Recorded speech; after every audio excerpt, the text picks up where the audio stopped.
Bonjour, je m'appelle Carl Mathieu, je suis directeur exécutif de l'Institut montréalais d'études sur le génocide et les droits de la personne à l'Université de Concordia. On est très heureux aujourd'hui d'organiser cet événement, le forum sur l'intelligence artificielle et droits de la personne. For our English following crowd, my name is Kyle Matthews. I'm executive director of the Montreal Institute for Genocide and Human Rights Studies at Concordia University, and we're pleased to invite you to the second AI and Human Rights Forum. For those of you who don't know, we launched the AI Human Rights Forum in 2019, but due to COVID last year, we had to cancel last minute, hoping that we would be able to connect in person, but had to postpone it to 2021. So this is the second event that we expect to turn this into an annual event to be the premier meeting space of academics, practitioners, and others to talk about the impact of human rights and artificial intelligence, which is a growing issue. I would first like to thank our partners. This event would not be possible without the support of the Government of Canada, most notably Global Affairs Canada and the team at the Digital Inclusion Lab. We also have the support of the Quebec government, the Ministère des Relations Internationales et la Francophonie. That's the Quebec Ministry for International Relations and the Francophonie.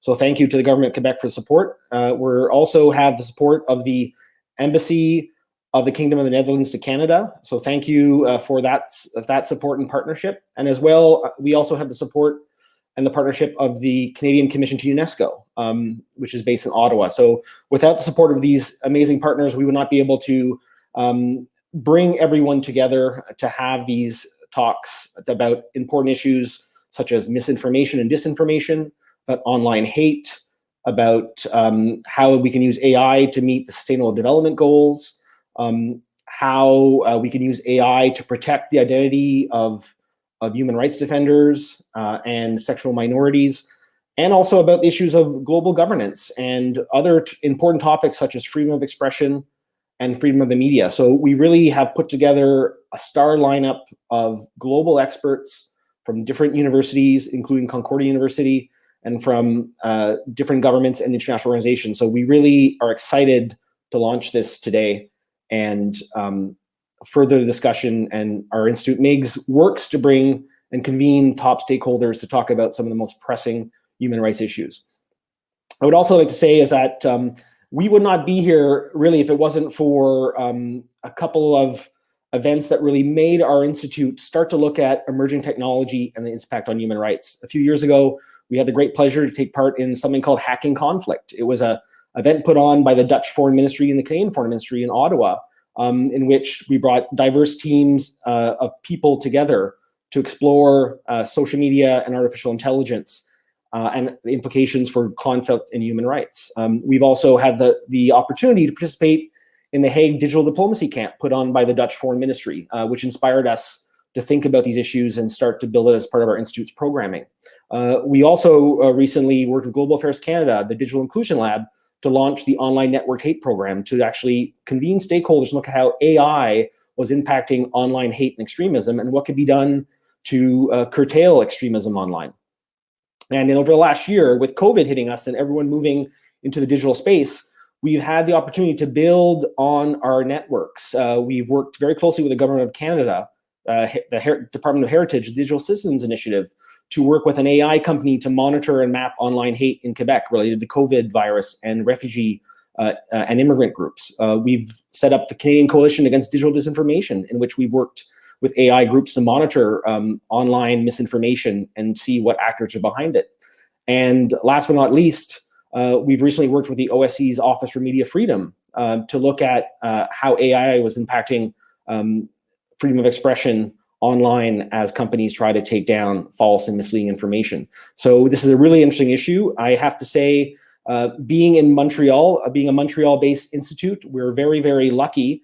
This Montreal is not only known as a rights city, a human rights city, that has a deep historical background to the human rights movement from John Humphreys at McGill, who had a role working on the human rights declarations, and from having many amazing Montrealers like Romeo Dallaire, Louise Arbour, Erwin Kotler, who have come out of the city and become important human rights leaders known around the world. So Montreal is a special place, but it's also emerged as a global AI hub.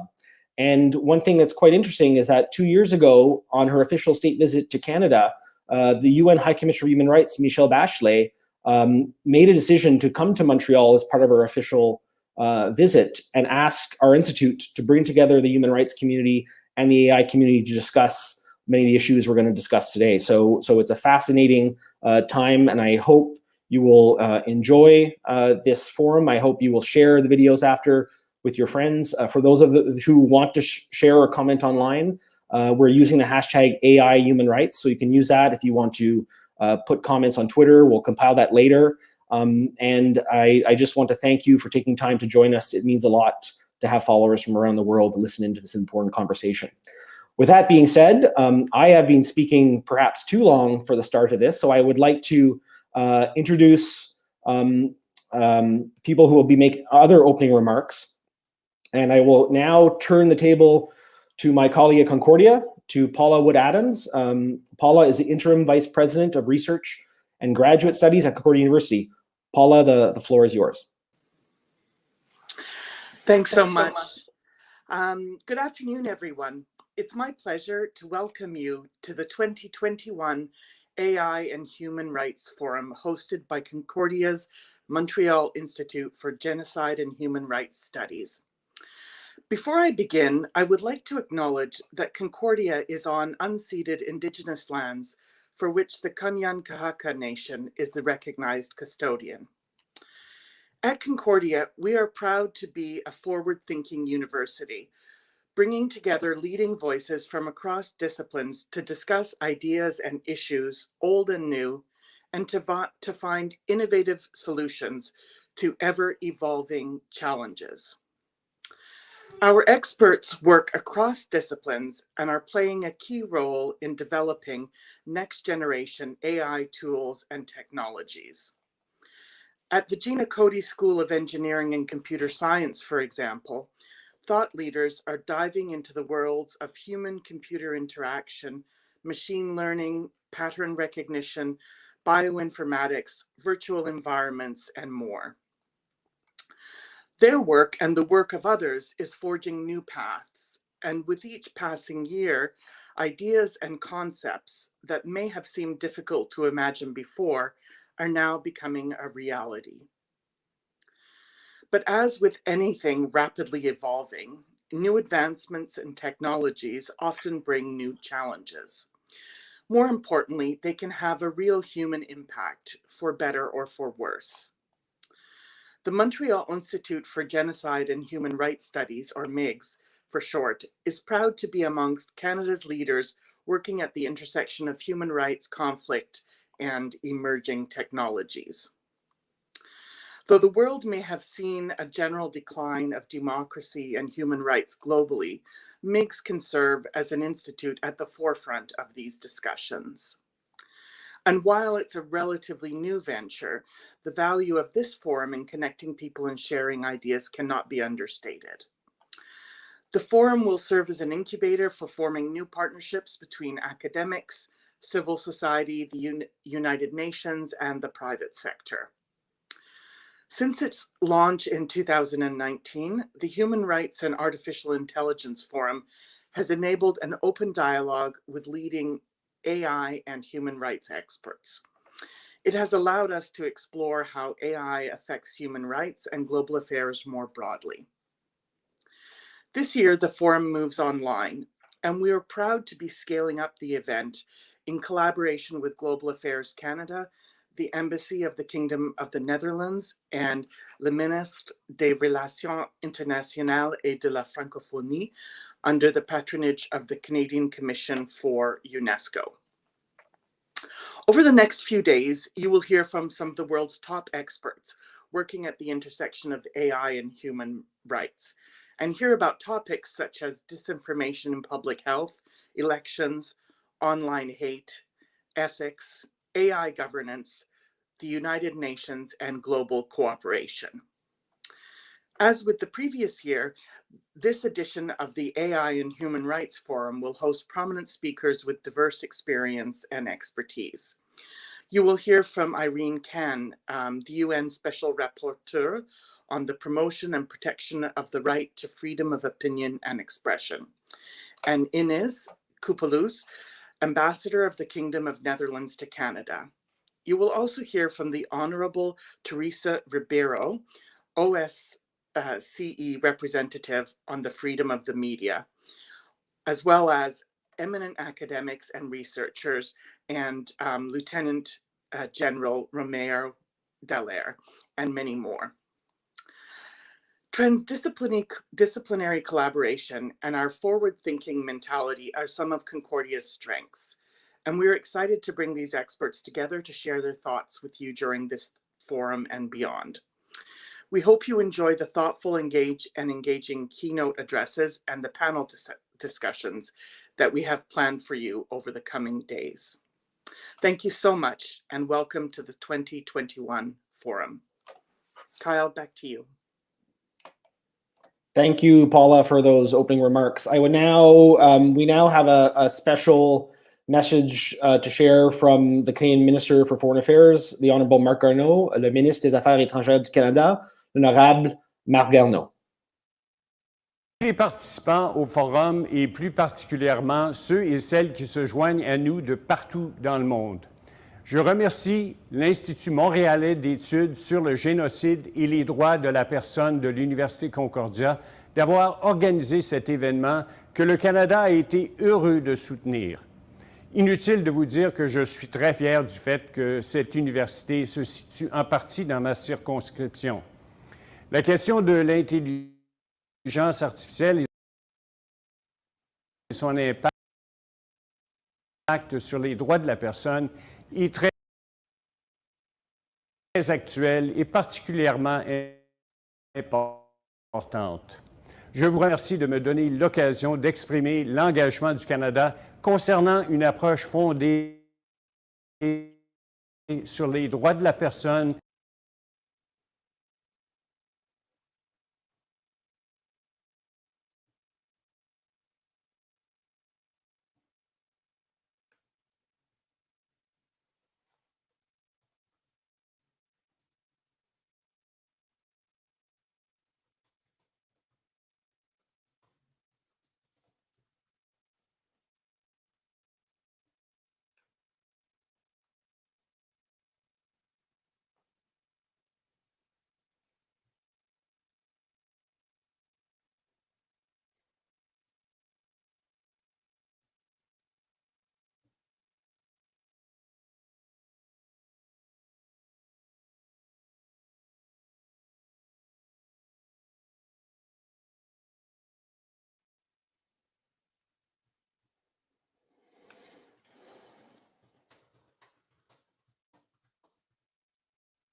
Hello, everyone. We had that statement from Minister Marc Garneau. We had a small technical difficulty, so I had some problems hearing him, but we will share the video on YouTube and we'll put it on the website. So for those of you that might have had some trouble hearing the words of the minister, we will share that again later, if not between the intermission.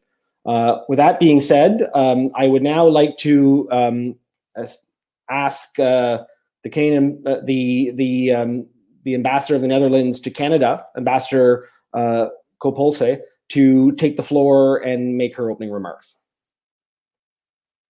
Thank you so much, Kyle. Merci. Bonjour à tous. Good afternoon, distinguished hosts and guests. It's a real pleasure for me to be here today, and it's an honor to be part of the opening of such an important and timely forum on a very relevant topic.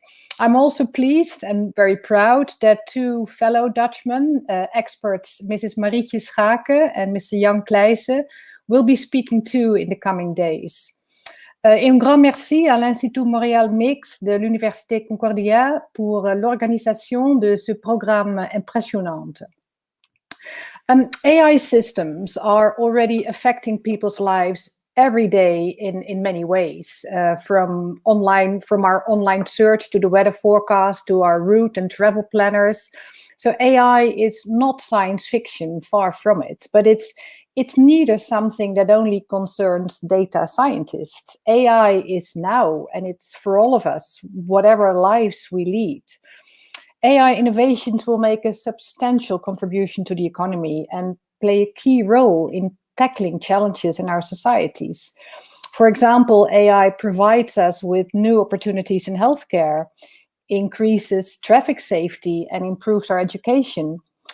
But it also improves access to justice and can help us in our important fight against climate change. On the other hand, when I think about AI, several questions come into mind. Will AI systems one day drive us around? I think so. Will it take care of our laundry? Will it clean our house? That would be great, to honestly. Will it raise our kids? Maybe write my speech? Well, here it becomes already tricky. And these questions make me shift from thinking purely about the functional capabilities to the ethics behind creating such powerful technologies. So as such, it makes sense to spend time considering what we want these systems to do, but also what we don't want them to do. We all know AI entails a number of potential risks, such as opaque decision-making, racial and gender-based output or other kinds of discrimination, intrusion in our private lives, and it can be used for criminal purposes.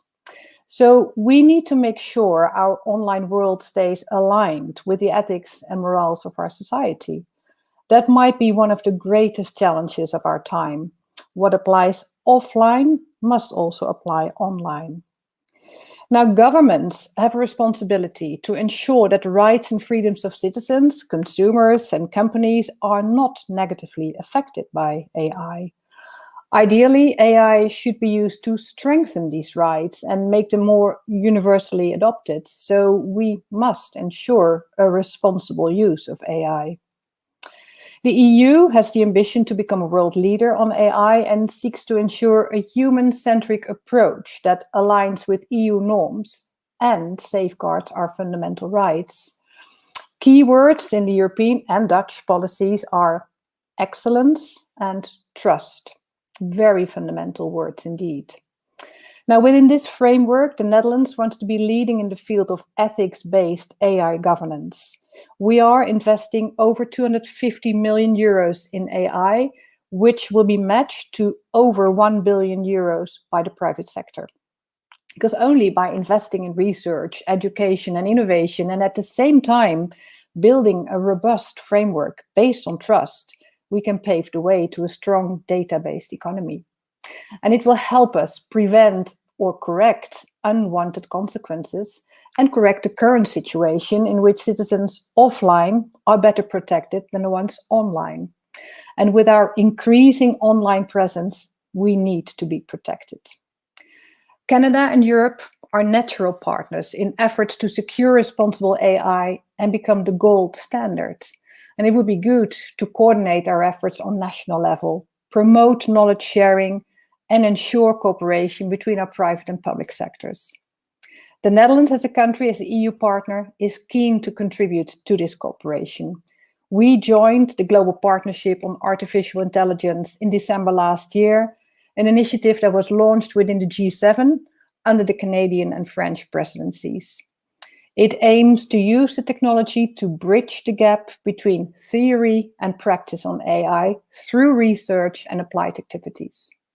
Now, Canada has been leading the way on AI, and two of the best-known AI scientists are Canadians. Also, Canada has been a role model with its Pan-AI strategy and world-leading institutes like the Vector Institute and Mila.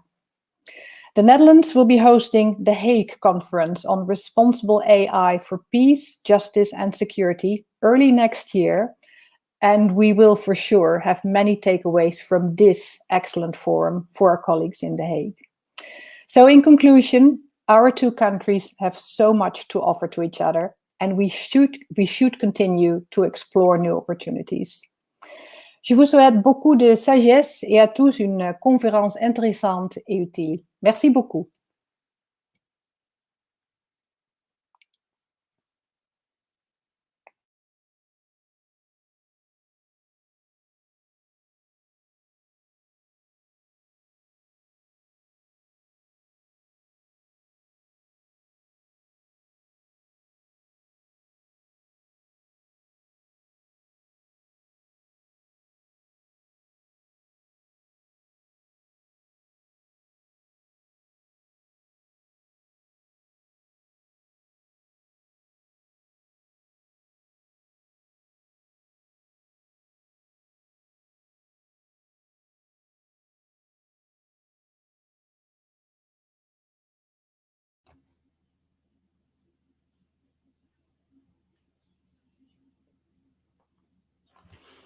Wonderful. Merci, Kyle. I know that we are running into some technology challenges today, but I am so thankful to you for hosting us here.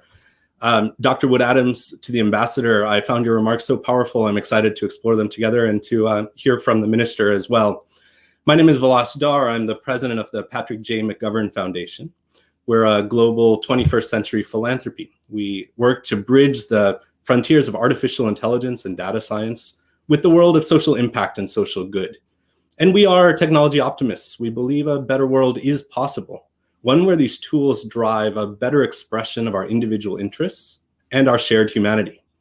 We have at the core of our work a concept that we term IDEA: inclusion, diversity, equity, and accessibility. These four principles serve more than a slogan on a wall or a principle for our hiring, but rather a lens through which we see the work that we do as a large global funder in promoting the best uses of these technologies. I'm struck coming into this conversation by two themes and trends that I think will feel very familiar to all of us today, but I'd like to voice them and put them together. The first is the increasing role that technology plays in our lives, not simply as a functional matter, but as a matter of intimacy. We've gone from a world where technology was something that really was quite remote to one where we took them into our houses, our phones, they became a part of our conversational structures. And now we're emerging into a new world where technology knows more about us sometimes than anybody who's quite close, knows our patterns, our behaviors, our preferences, the ways that we connect with others and the ways that we see the world. And often, the second theme emerging is that these technologies are becoming more alien, more inscrutable, more confined by a black box. When it was hardware, when it was a phone that I could see, when it was a watch that I could look at, it was easy for me to understand what technology meant. But when it's an algorithm that sits on a cloud computer in service of a corporate interest or a government interest, it becomes quite difficult for me to understand how something so intimate in my life can become so unexplainable. And in our work and in my own personal pursuits, I think about how an individual then is cited in this context, one where technology is pervasive, but ununderstandable. And I recognize that it can become quite easy to give up agency, to simply assume that the system is the way that it is because everybody else is doing it that way. To sense that because I don't have a direct voice into the construction of these technologies, then perhaps my voice doesn't matter. To me, these are fundamentally destructive tendencies and what might happen if we allow the current inertia to continue. I spent much of my life as a human rights advocate, a human rights defender, as a lawyer, and as a technologist. And through that view, I've seen what happens when entities that have power use technology to infringe and impinge on our most fundamental rights. To see what happens when these tools are used to limit our ability to connect, to speak freely in political discourse, to participate in economic systems, to have an ability to express our personal interests. And yet those are not the stories that immediately come to mind when I think of AI and human rights. I think instead of all of the times that I've seen technology become something that extends and equips our ability to express our rights, that gives individuals the ability to build social movements that sit outside of political structures, to find economic agency and identity because we can participate with actors that don't require a government intermediary, that build the capacity for us to build communities of purpose around the world. So if these two things are happening simultaneously as we are seeing authoritarian regimes use the tools of AI and data science to impinge on individual rights, but we're also seeing individual responses that prioritize and allow for individual expression, it strikes me that it's time for us to have a conversation that's a little bit broader than the specific impingement of rights. And to think instead about what kind of society we could build if we had the tools to conceptualize not just our technologies or our rights, but rather the society we want to build. And so that's where I might leave my message here in these opening remarks, is to think about three aspirations that we at the Patrick J. McGovern Foundation think about often. The first is an aspiration for technology, to build data science and AI tools that have at their very core a purpose that is intended to make humanity's expression better, to solve challenges going from agricultural yields to access to healthcare, to giving new political voice and space for those who wish to engage with it. But connected to that aspiration for technology is our aspiration for individual agency and sovereignty in an age of data science. To know that intersectional experiences matter, to understand that we can't just perpetuate the same systems that have created inequitable systems for individuals, but rather that we put individual interests at the heart of it, that we identify new mechanisms of defining the rights that we need in order to navigate this world. And taken together, then, the third aspiration is one for society, where we start a conversation not about what technology can do, but what about we aspire for society to do for people and how technology can empower that. So with that, I am so excited for the conversation we'll have today and over the course of this conference, because these are the fundamental questions that will define the next century for every single person on this planet. And my hope is it's one where technology empowers us to be our best selves. Thanks so much. I'm looking forward to our conversations.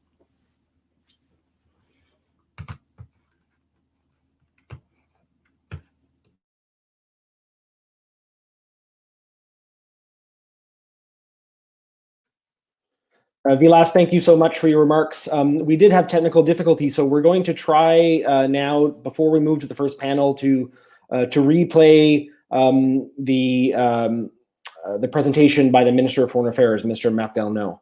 If my team could try to get that up there. Tous les participants au forum et plus particulièrement ceux et celles qui se joignent à nous de partout dans le monde. Je remercie l'Institut montréalais d'études sur le génocide et les droits de la personne de l'Université Concordia d'avoir organisé cet événement que le Canada a été heureux de soutenir. Inutile de vous dire que je suis très fier du fait que cette université se situe en partie dans ma circonscription. La question de l'intelligence artificielle et son impact sur les droits de la personne est très actuelle et particulièrement importante. Je vous remercie de me donner l'occasion d'exprimer l'engagement du Canada concernant une approche fondée sur les droits de la personne à l'égard de l'intelligence artificielle et de l'inclusion numérique. So that was the Canadian Minister of Foreign Affairs, Marc Garneau, welcoming everyone and talking about Canadian foreign policy on AI and human rights. We will post that, his statement, on our YouTube channel after today's event. But I think what we can do now, we've come off with about 2 minutes early, but I believe most of our speakers are here for the first panel of the forum. So that being said, I would like to hand the floor to Vilas Dhar, who you've all met, who's the president of the Patrick J. McGovern Foundation. Vilas, I'll leave it to you to introduce the speakers on your panel and to chair what is to be a very fascinating discussion. Wonderful. Thank you so much, Kyle. And I think we have our panel with us here. Oh, wonderful. Well, I have to tell you that I am delighted to have the opportunity to introduce this panel because of the people that are on it. And while we have not all met in person, I have followed all of your work, and I'm so delighted that we have a chance to speak today. The topic of our conversation will be internet governance and AI. To explore some fundamental questions, how has AI impacted our ability to protect human rights on the internet? But also, what are the challenges and opportunities that are emerging as we go into an era where our activities on the internet are empowered and enabled, both for ourselves and for potentially adversarial actors, by these tools of artificial intelligence?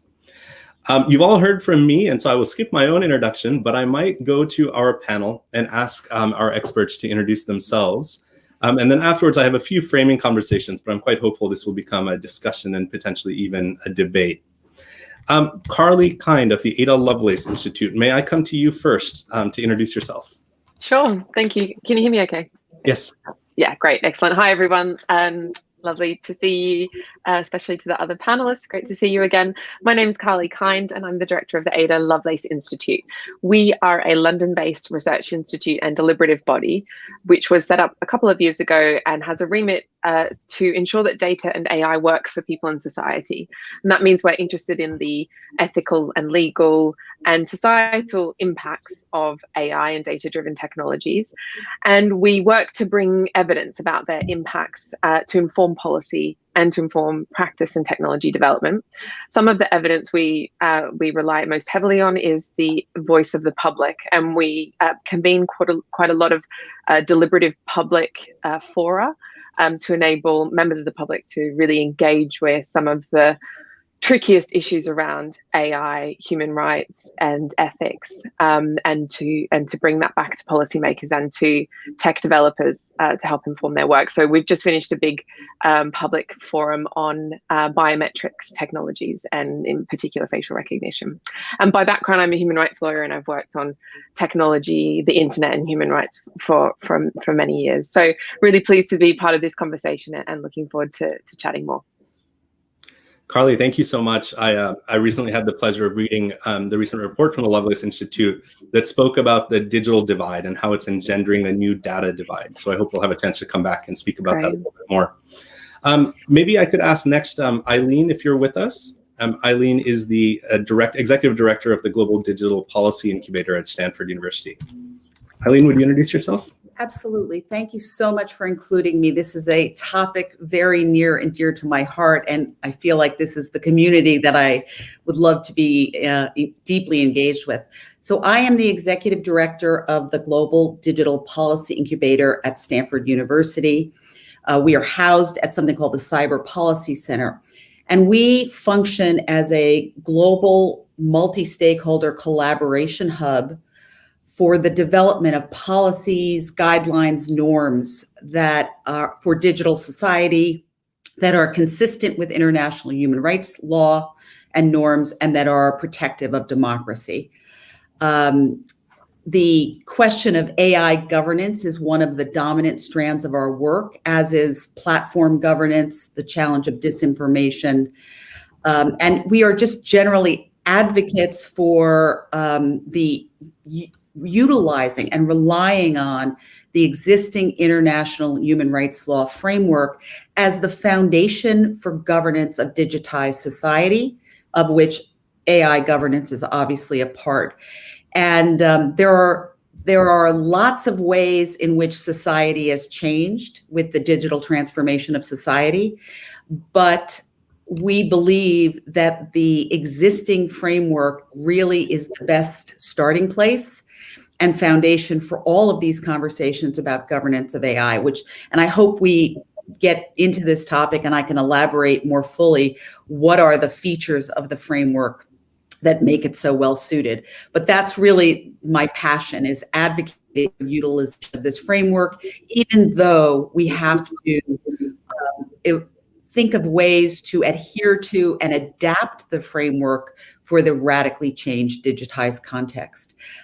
Background before this, I did serve as U.S. ambassador to the UN Human Rights Council during the Obama administration. That was the height of the internet freedom movement. It was just, it was really 180 from where we are today. And, I have to count myself among those people who were somewhat naive and incredibly optimistic about technology as a liberating force. I remain optimistic, and I hold on to the concept of technology being net beneficial to society. But those of us who want to be optimistic have to address the very real problems and own the responsibility for that. Also, a lawyer, I've focused a lot on international human rights law. I was in civil society. I served as director of global affairs for Human Rights Watch, where I focused largely on internet governance, cybersecurity, digital rights. So I'm sort of a multi-stakeholder character myself, and I feel like this conversation is going to speak to everything I care about. Eileen, I'm delighted that you're with us. I have to tell you, I've followed your work for a number of years, and I want to come back to this point around optimism as a compass heading, but not necessarily what you do for the next 5 steps, right? Optimism has to be coupled with pragmatism in order to get to outcomes. Yeah. So hopefully we'll have a chance to come back and talk about that a bit more. To round out our panel, I'm excited to introduce Phil Dawson. Phil is a fellow at the Carr Center for Human Rights at Harvard, a place that is close to my heart. Phil, do you want to jump in and introduce yourself? Thank you very much, Vilas, and Eileen, Carly. It's really great to see you both again and to be here for this discussion. I'll just give you a little bit more about my background as well, and then I'm really excited to engage in some of the topics that we have before us today. My name is Philip Dawson. I'm a lawyer by trade, Montreal-based, and prior to kind of entering the world of AI policy, I worked for a number of years at the UN Aviation Agency, focused on developing data protection and risk management standards for regulators and industry. And in some ways, working in what I would describe as one of the steward of one of the most sophisticated regulatory systems in the world, from a co-regulation perspective. From there, I went to work at Element AI. I was the public policy lead there, based in Montreal, and I led our international policy engagement efforts and focused our thought leadership campaigns on foundational questions related to data and AI governance, in many ways shaped by some of the work that Eileen and Carr have both led globally on the human rights framework and its utility for AI.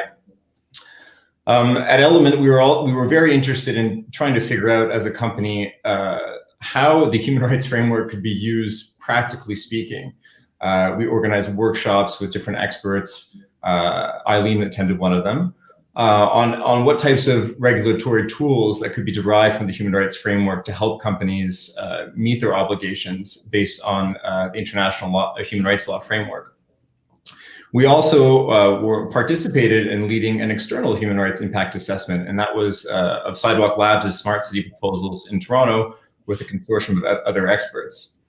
I recently left Element AI, and since then I've been working with a number of public and private sector organizations, including the Montreal Institute for Genocide and Human Rights Studies, as well as Global Affairs Canada, on different projects designed to ensure AI is used on the internet and elsewhere to respect human rights, and building on some of the research that I'm doing at the Carr Center. So I'll leave it there for now and just say that I'm really happy to be here, and thank you, Vilas, for the introduction. Wonderful, thank you so much.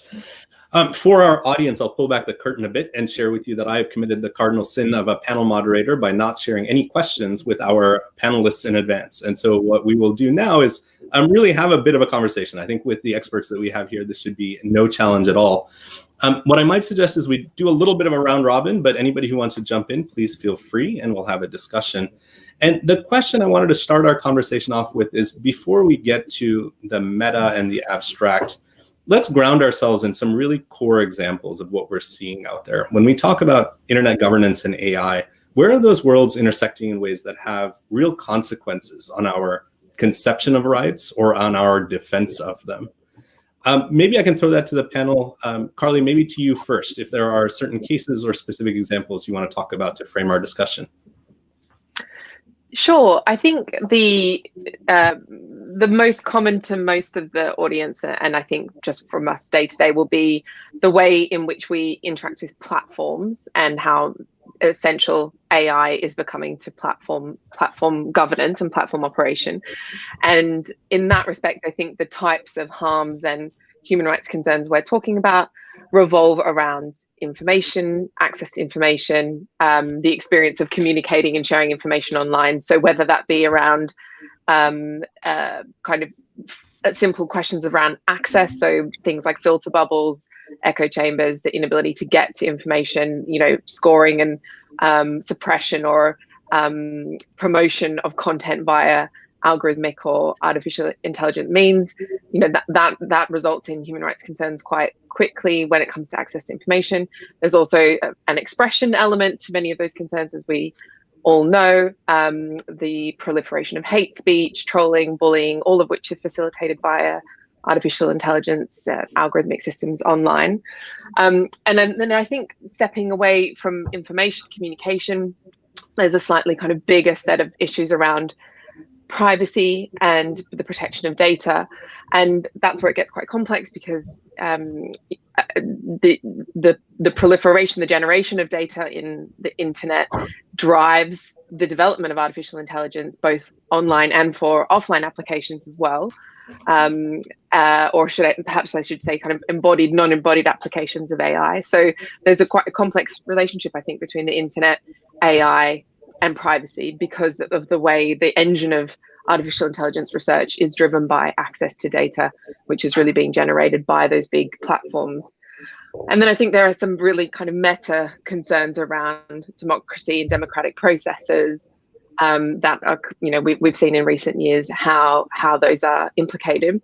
I think less explored or less attention is given to other harms around, for example, dynamic pricing on the internet, and how kind of obfuscated applications of AI in e-commerce sites can determine somebody's access to a product on a fair and equal basis, and then there are other online or internet applications that have also use AI to determine access in unfair and discriminatory ways. So I'm thinking about things like credit scoring, credit applications, insurance applications, banking, loans, etc. Most times of which people are interfacing with that in the internet, and we're seeing AI and algorithms being used to determine that. And there's been some very good studies of observing all of these types of systems in the wild and how they actually have very serious consequences for human rights, in particular around discrimination. So, I'm thinking about studies which show that car insurance applications will quote somebody named Muhammad a premium cost that's £1,000 higher than somebody named John, for example. Or of course, we know the famous studies around Facebook housing ads being delivered only to white users of the platform, for example. So I think these are the kind of like spectrum of harms that we've seen across the internet, and the things that they have in common. Very briefly, I think the real challenges are around how obscure they are, how difficult it is to really scrutinize and see them happening, and really how invisible they are. And most times it's very, very difficult to know when you are interfacing with an AI online, when AI is being used in a number of decisions to load a web page to you, whether it be from the price to the content that you see to the people you have access to. So that invisibility really compounds not only the harm, but then the ability to get redress from the harm. I'll stop there and let others kind of chime in. No, Carly, I think that's exceptional. It gives us so many of the different use cases that we're seeing out in the world where these places intersect. As somebody who's trained as a lawyer, as I think many of us, if not all of us are, my initial intuition is to say, let's take those interactions and the potential harms and vulnerabilities and begin to map them to either devolved rights through national legislation or to fundamental human rights. And I think that can become complex. So Eileen, I might come to you to ask you, how do you think of the regime of human rights as we think of it today and its applicability to the potential harms or vulnerabilities of the digital era? Is it an easy exercise, or what do we need to be thinking about as we try to apply the frame to the context? Okay. So actually, I'm going to answer that question, which is great. I have to say something about your original question and the link between the field of internet governance and now the challenges that stem from AI in the governance realm.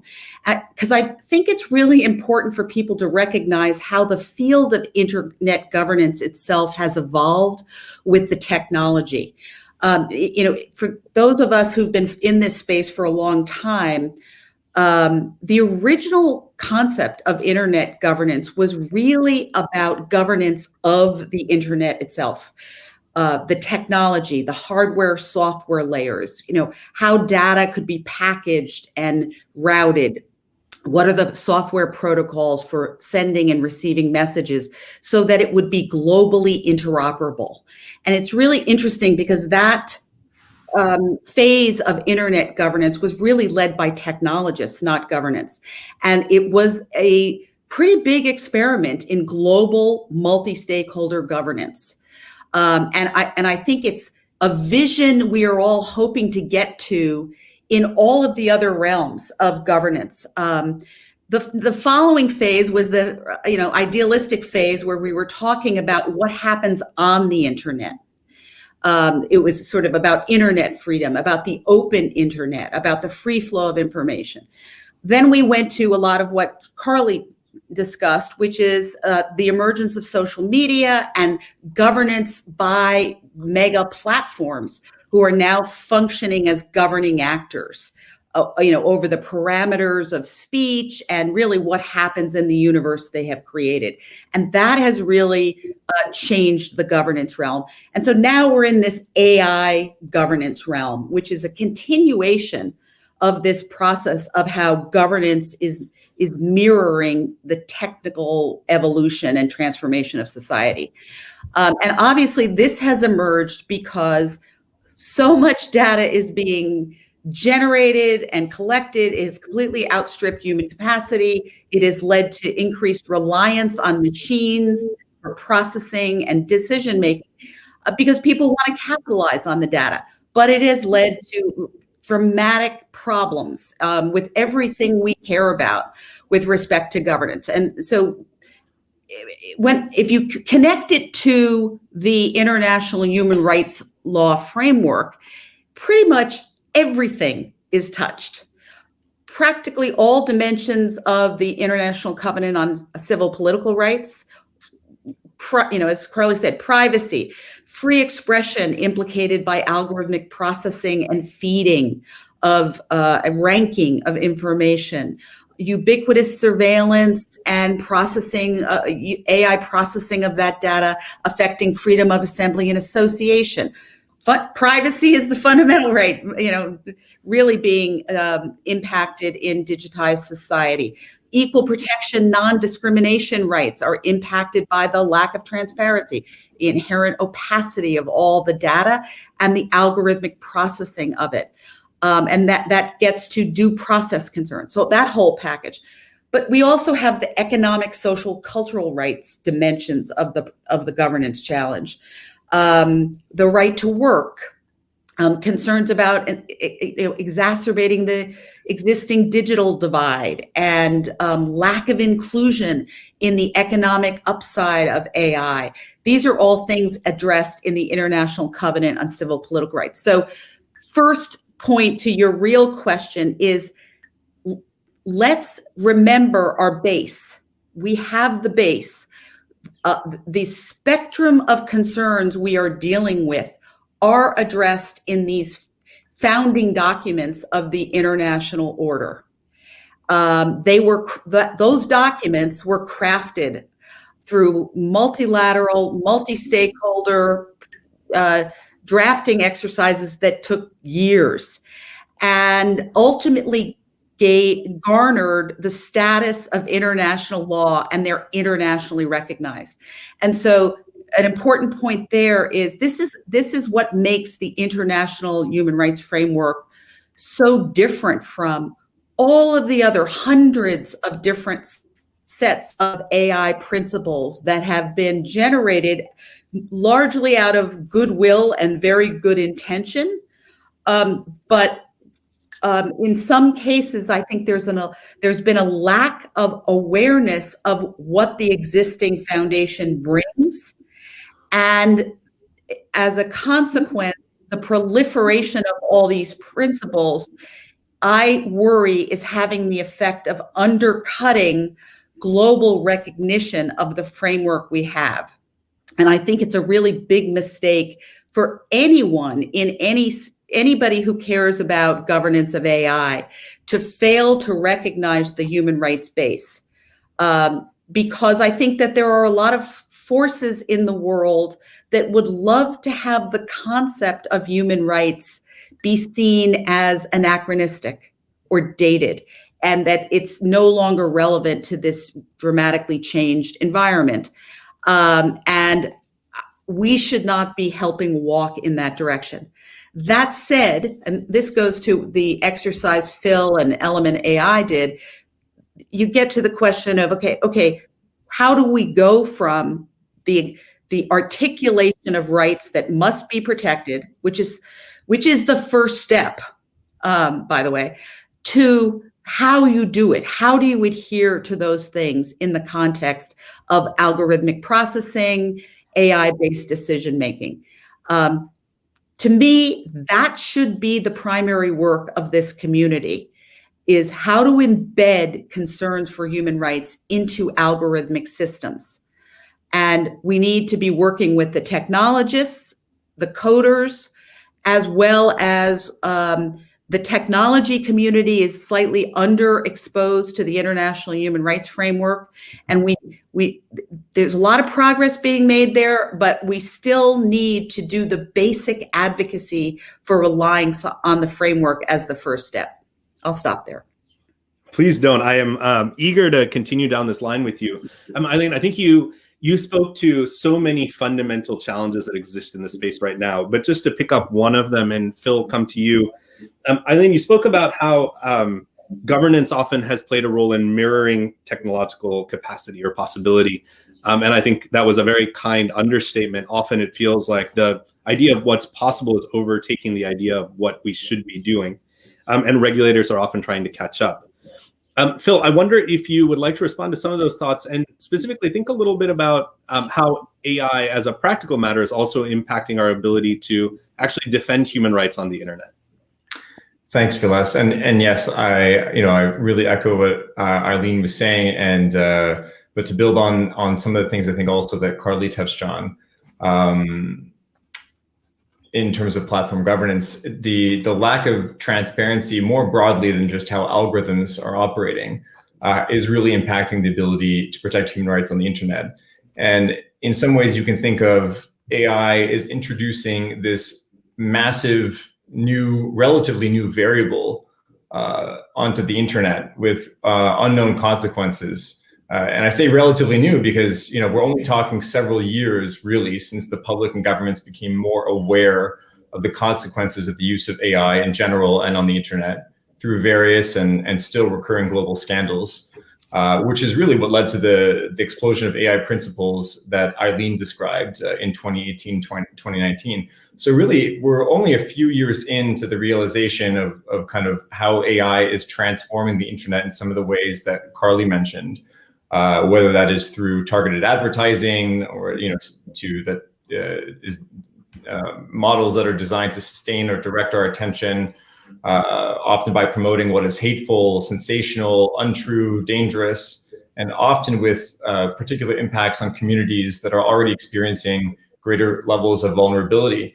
So there's kind of two broad factors here, just the kind of transparency and into the operation of the systems, but also their consequences. And then in parallel, the creation of what is truly a disempowering environment online for individuals who are the most impacted by the negative consequences of AI on their human rights. We're talking about women, persons of color. These are the people who are often most targeted by disinformation campaigns, online abuse, and misogyny. There is actually an initiative underway that the Montreal Institute for Genocide and Human Rights Studies has been doing that is Canada focused on online misogyny, and just the experience of women and women of color, particular leadership positions, it's just astounding what they have to deal with. So the combination of a lack of transparency about the use of AI, but also the disempowering environment that it creates, and the lack of reliability of the information ecosystem that it has generated, I think these have been in combination powerful negative. Have powerful negative effects on our ability to understand human rights consequences and protect against human rights abuses on the internet. Yeah, thanks for that, Phil. Even as we think about the kind of consequential space, I'm curious to dig a little bit deeper on kind of how we advance this thesis that Eileen put forward, that there are a fundamental conception of basic rights that are enshrined in the international human rights framework. And there are moments of novelty emerging as we try to apply those to various facets. And Carly, I might come to you or to Eileen as you prefer, but when we think about something like data protection or data ownership, we've seen different regulatory approaches. The Europeans have quite classically used privacy as the fundamental right and used that to extend out to GDPR with significant sophistication behind it. In the US, property rights seem to be the primary driver to say that ownership and sovereignty over data matter. And yet at the fundamental part of this is data as a good is something that's quite novel as an economic term, right? That there is no tangible ownership, that there is multiple reuse, that there's the capacity for joint and several ownership, so many different things that come out of it. If you'll accept the proposition that data maybe does reflect a new kind of entity into the space, who is it that should be figuring out what the application of those basic rights are to how we govern? What are the institutions, the mechanisms, the communities that should be the ones advancing that conversation? Yeah, it's a really great question. And I think that, I mean, I like Eileen, I'm a human rights person through and through, and I completely agree with what she said about human rights being the foundation for this discussion. I do, however, think that AI raises novel and complex challenges that requires, some joint thinking about how to apply existing human rights norms and standards in an AI-driven age, and even interpreting things like proportionality and necessity in light of technologies which are unrivaled in terms of scale and impact to anything we've ever seen before. I think that there has to be a process, and I say that not trying to detract from a kind of human rights first approach. And I think, Eileen's comments, and I really resonate with this, I think are born out of a very bad experience over the last few years, where a lot of companies, and not too few governments either, said, let's not talk about rights, let's talk about ethics, as if ethics are something that are kind of a diminished form of rights and therefore a distraction, and ethics becomes a code word for self-regulation and no law at all. And I think actually we still need a conversation about right and wrong that should be that should undergird the human rights framework. And I think what you're getting at there, Vilas, is who's involved in that conversation, and how do we make it a kind of participatory endeavor? I really think that the challenges raised by AI are sufficiently complex and novel that it's not so easy to apply existing standards to new technologies and new circumstances. We do need some kind of participatory mechanism that involves multiple voices, multiple perspectives on very difficult issues that are going to involve trade-offs. And I think Eileen was right to mention the right to work in her comments, because it's often overlooked as an important human right that is affected by AI and the internet. And there are some very big questions about the extent to which automation in our societies is going to displace labor, and to whose benefit, and in what time frame that benefit will be accrued, and will it be equitably distributed, etc. And I think there's not a way to simply say, here's what human rights law tells us. I think we need some kind of process that begins and is grounded in human rights, but also enables people from all sides of that debate to feed into the conversation, and is an evolving one. I can't see a way in which we're able to, ensure that this industrial revolution, this fourth industrial revolution, yields benefits for everyone, unless everyone feels like they're part of the conversation. And so, to your original question, Vilas, which I got quite far away from, I'm sorry about that. On the governance of data, that conversation has been very much driven by those with the power to date. So companies first and foremost, governments trying to get in on that act quite quickly, and that's something that we've seen quite interesting during COVID. This realization on the part of governments that they don't have enough access to data, and really starting to realize its power. But I think what we actually need to be looking towards is a recognition that data is not a commodity, but it is people. It is the lived experience of the public and our communities, our neighborhoods, and that it should be people who should have a say in how that is governed and how it is used. If it is a resource at all, it is a common resource. It is part of the common good that is derived from the experience of all of us, and it should be governed in that way as well, not through the interests of the most powerful. And I mean, it's really easy to talk about in these lofty terms. I think making them a reality is something different. And we've been doing research on kind of different mechanisms for improving participatory data governance, for example. I think that it's quite a challenging one. There's no right and wrong answer, I think, on how to do that. But certainly pushing back against the narrative that data is a commodity like oil that can be hoarded by states and companies and traded to benefit a few, I think is a very fundamental part of this challenge. Carly, I'm enamored of your description of data. I think it's quite a poetic way to frame it, that it's not only not a commodity, but it's a combination of the shared experience of all of us. If you don't mind, a follow-up question. You've been a leader in thinking about some of these issues, and what we're observing is there are those who are thinking about the issues and those who are doing with potentially little concern for the issues that surround them, right? So as you think about data governance mechanisms, about deploying new models, how do you square that circle? Like, how do you actually go back out and say, this is a model that'll work for everyone, but maybe the technologists are way out ahead of it? How do we come back into a single conversation?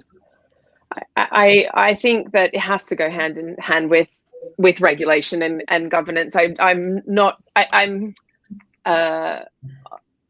tend to think that, the development of AI technologies, as with all technologies historically, it's this kind of chaotic, messy thing at the moment. It's happening at a range of different speeds, in different places, in different countries, in different companies.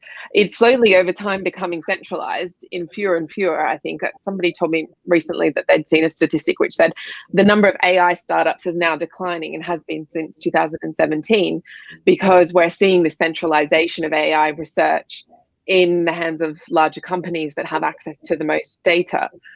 So on the one hand, influencing those big companies is actually the most important thing. And, while we're out there trying to say here are novel forms of using data and protecting data, and there are many people working on things like privacy enhancing approaches to machine learning, those types of approaches, it's quite difficult to change these huge, steam tanker ships that are heading in a particular direction. And I tend to think that it has to go, practical change has to go hand in hand with regulation, essentially. I mean, this is a space in which there hasn't been enough guidance or, actual standards being applied. And we've just seen, I'm not sure if others on the panel have seen that in the last couple of days, the EU AI regulation was leaked and they're releasing the official version tomorrow, which is a really interesting first attempt to try to bring regulation to the AI field. I think it has flaws and it's a really difficult thing to do, to try to regulate AI. Of course, Canada has been ahead of the curve in this as well, with some of the work around algorithmic impact assessments, and there is a lot of practice as well around audit and other kind of mechanisms, regulatory or pseudo-regulatory mechanisms that are being rolled out. I think it's going to be this kind of messy, chaotic hodgepodge of regulation, trying to improve practice, trying to convince companies that there's a kind of consumer interest in them improving their approach to these issues, trying to convince people to care more about data and AI as well, and really coming at the issue from a range of different approaches, at least I think for the next decade or so. Yeah. So I'm going to take that image of the steam tankers that are running, and Eileen, come back to you.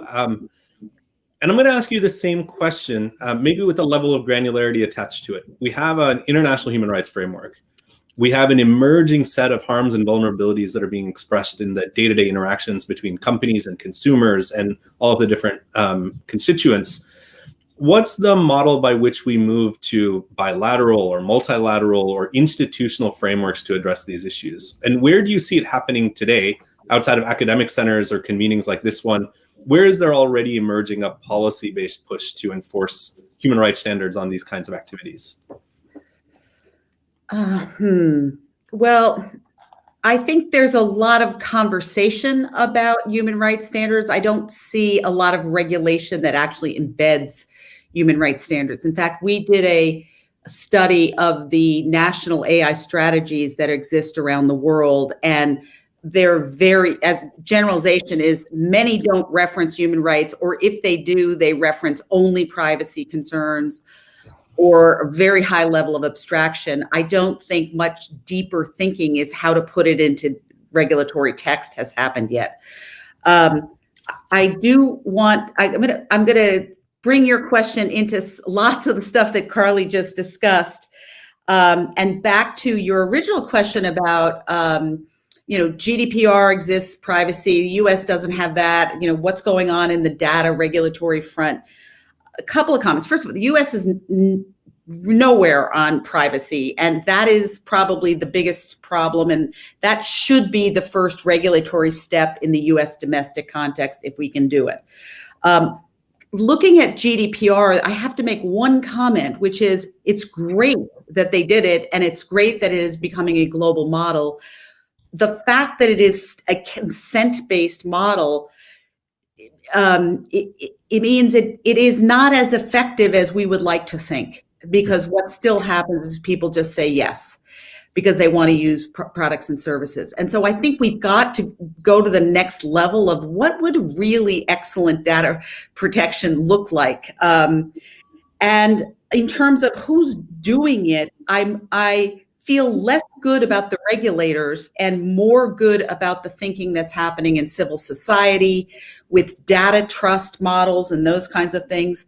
And then I hope that, and I believe that there is a movement to think about alternative business models that actually are based on privacy and data security, et cetera. And I actually think that's going to be more important for making a big leap than the regulatory moves, which is not to say that regulation is bad. It's just I don't see a lot of real progress that's as dramatic as is needed. And the hope is that some kind of other business model emerges and that people clamor to it. And I think there's something generational about your point about data as property, data as identity.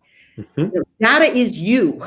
And my hope is that the next generation just gets that intuitively, and therefore the attraction to new business models and that protect that data and give sovereignty to the individual to control that data would just seem obvious. And that's a hope. On the regulatory front, the other thing that I think is possible, at least in the United States, there's lots of conversation going on about this, is just plain transparency and accountability mechanisms. I mean, it sounds a little bit boring and not so radical, and yet we can't, citizens don't understand how algorithmic systems work. They don't understand the environments in which they're operating. The regulators don't understand the algorithmic systems they're trying to regulate. So I really do think transparency about how rules are made, what are the decision rules that are embedded into algorithms, why were those rules chosen, how did those rules perform, what kind of auditability is there, is essential if we expect to get regulation that is effective. Two last comments. I have to go back to this issue of the economic consequences of all of this and just say we're in for a rude awakening, because it's not unrealistic to think that most forms of human labor will be done by machines not that far from now. And that will be a radical disruption for all the lawyers and all the doctors and everybody else. So we have not been able to figure out how to distribute wealth pre-AI. That challenge is going to be like on steroids. And so the only thing I can say is that there are new experiments, all the UBI experiments, things like that. We need radical new thinking about the distribution of the upside of AI. And I see new openness to it, at least in Silicon Valley. Last point is about Carly's point about ethics. I have a PhD in ethics, so I don't want to malign the concept of ethics. But she's right to underscore ethics are self-chosen. It's a these are the ethical principles we choose to respect. And the real virtue of the human rights framework is it rests on this metaphysical assertion of its human centrality. It's the inherent value of the human person. and therefore it is universally applicable. It's not something governments can choose. It shouldn't be something that private sector companies can choose to respect or not respect. It exists, and it should be the foundation for assessing what private sector companies are doing, as well as what governments are doing with data and algorithmic systems. Would anybody like to respond to that? I think there's a lot in there, Eileen, and I'd love to dig in on this question of ethics, rights, and interests, but we can come back to that. Carly, Phil, do you want to come in? I think, yeah, I'd like to jump in and respond to a couple of things that were said. I think, and I think if you going back to, in some ways, the title of this panel, I want to offer a cautiously optimistic perspective on incoming opportunities to ensure space for human rights in these conversations. And I say that based on the fact that we see trends in regulation from the leaked EU AI regulation, or even tabled legislation in Canada that lay down some broad rules for AI with greater precision, it seems, in the EU case.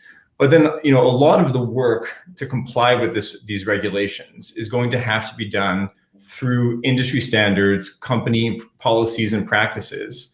And that opens up opportunities that Eileen referenced in kind of the first generation of internet governance and the multi-stakeholder collaborations through standards bodies that led to the design of common rules for internet protocols and communications.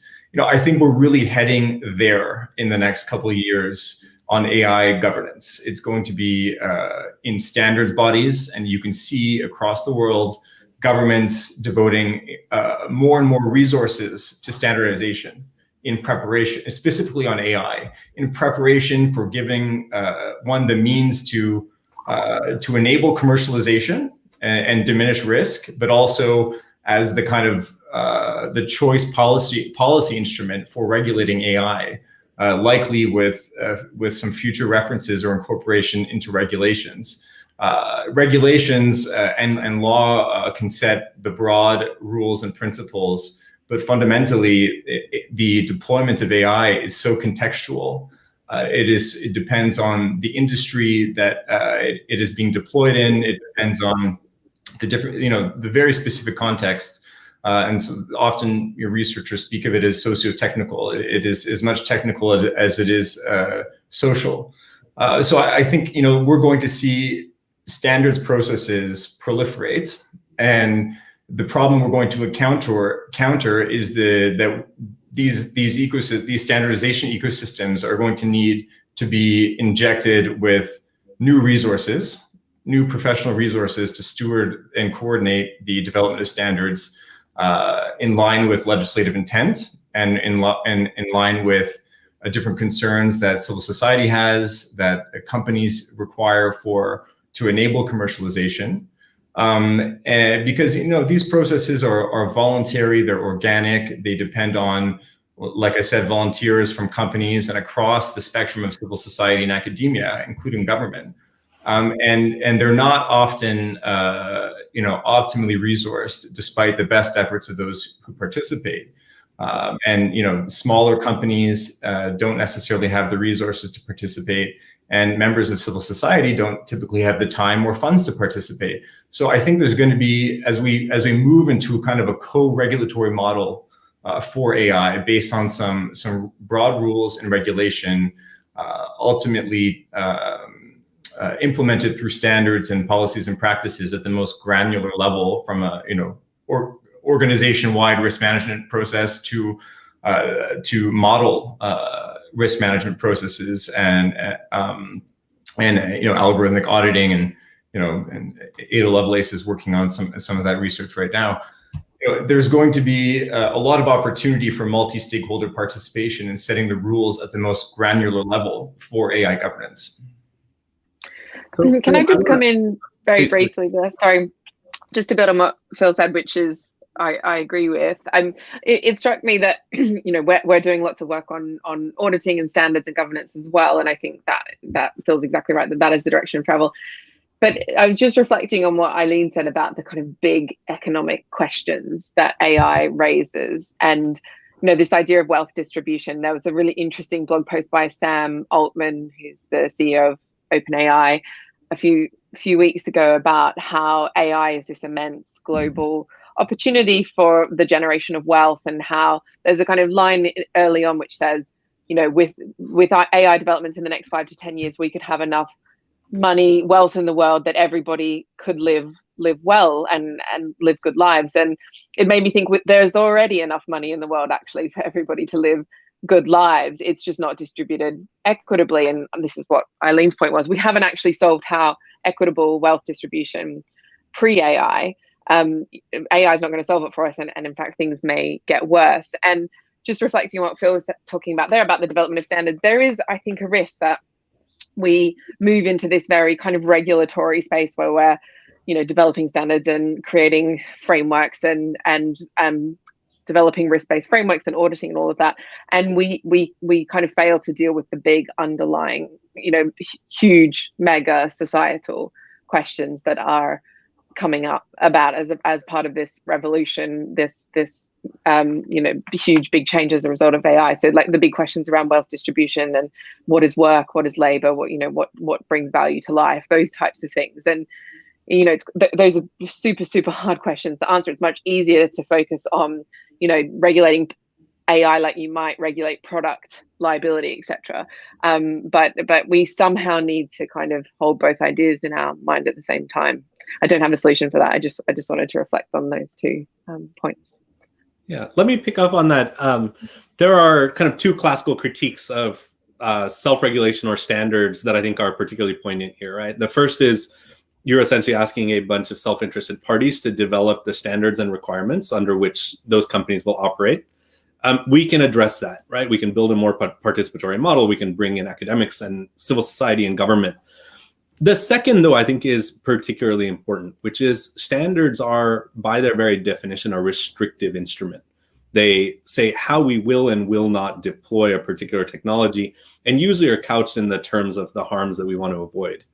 But Carly, I think your point was spot on. The question isn't how do we make sure, the question isn't wholly how do we keep technologists from creating things that are bad for us.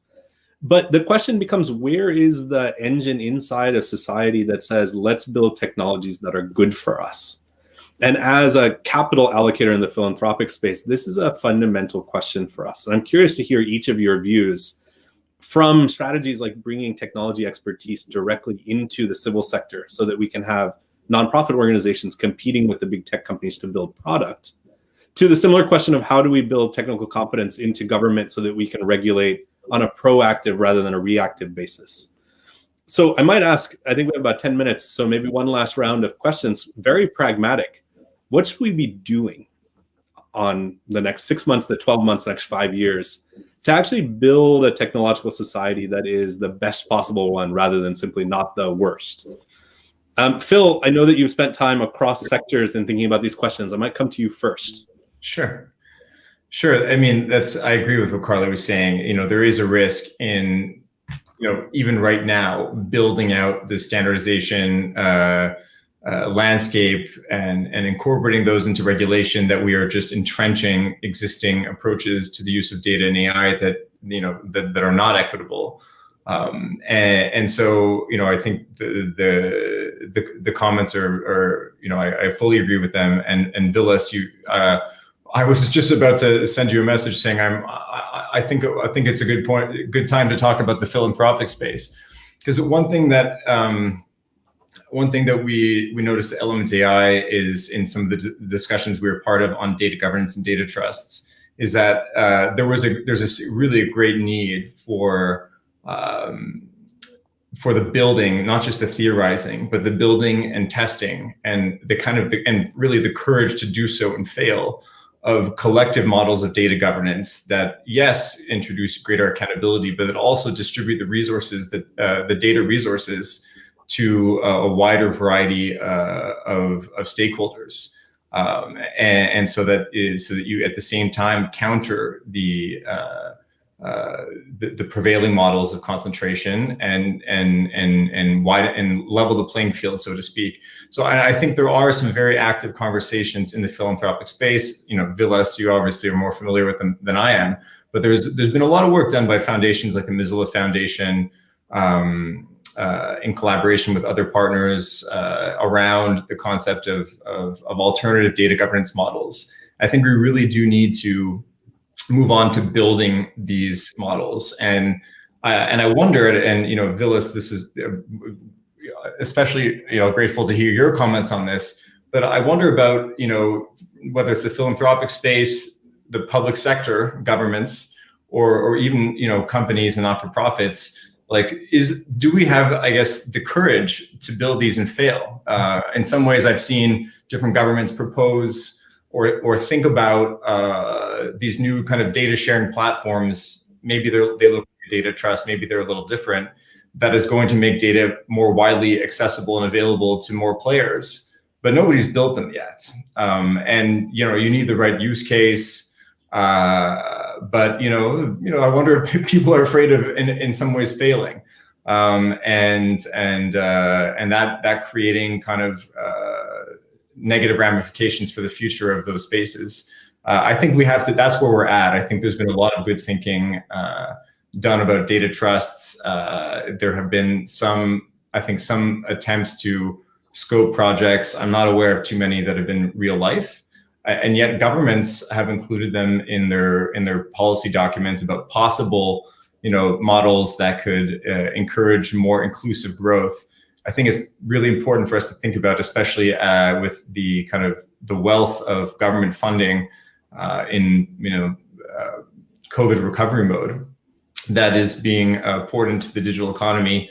I think this is the time to try and build these new models that can make data available to not only to the not-for-profit sectors, but also to SMEs, to enable them to compete and to put out companies and products that are not just from the large tech companies. Phil, thank you for that. There's a lot of things in there that are worth further exploration. I will say that we look at the landscape as really three separate problems that all interlock. In this idea of taking risk around new data governance mechanisms, the first is capital availability. What are the institutions that are actually making resources available in order to do this work? Governments and technology companies, I think, are both quite capable of it, but sometimes the incentive structures and the responsiveness isn't deeply aligned. The second is, I think, a fundamental problem that is being addressed, which is just technical capacity to build these kinds of products inside of the civil sector rather than in partnership, or sometimes in taking off-the-shelf tools and trying to hack them to make them available. We as a foundation have set up a project at the University of Cambridge with Sylvie Delacroix and Neil Lawrence to actually do pilots, to do exactly what you described. How do we specifically implement data trusts in a way that gives us real actionable information? But the third, I think, is the biggest challenge, which is to say we can do a lot of catalytic future sensing and trying to build potentials and products out at the frontier. But until there's a social compact that talks about the underlying principles that make this work necessary, they are pretty much still lab experiments that are easy to put on a shelf. So with that in mind, and Eileen and Carly, I want to come back to you on the original question through your lenses on regulatory bodies, on technology companies, on multilateral institutions. What are some pragmatic next steps or calls for action over the next few years? Eileen, maybe I'll come to you, and then Carly, you can close us out. Great. And yeah, just touching on your concept of social compact and Carly's reference to Sam Altman at OpenAI and talking about the potential of massive wealth.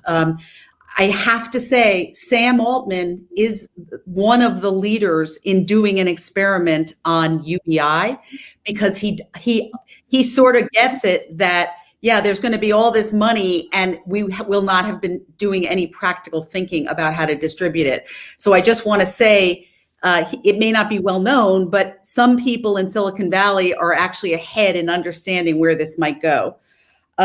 In terms of what I'm most optimistic about, it's not really a regulatory approach. It is a governance innovation, which is simply human rights impact assessments are becoming more normalized within the private sector. And also now we're starting to think about it for government use of data and technology.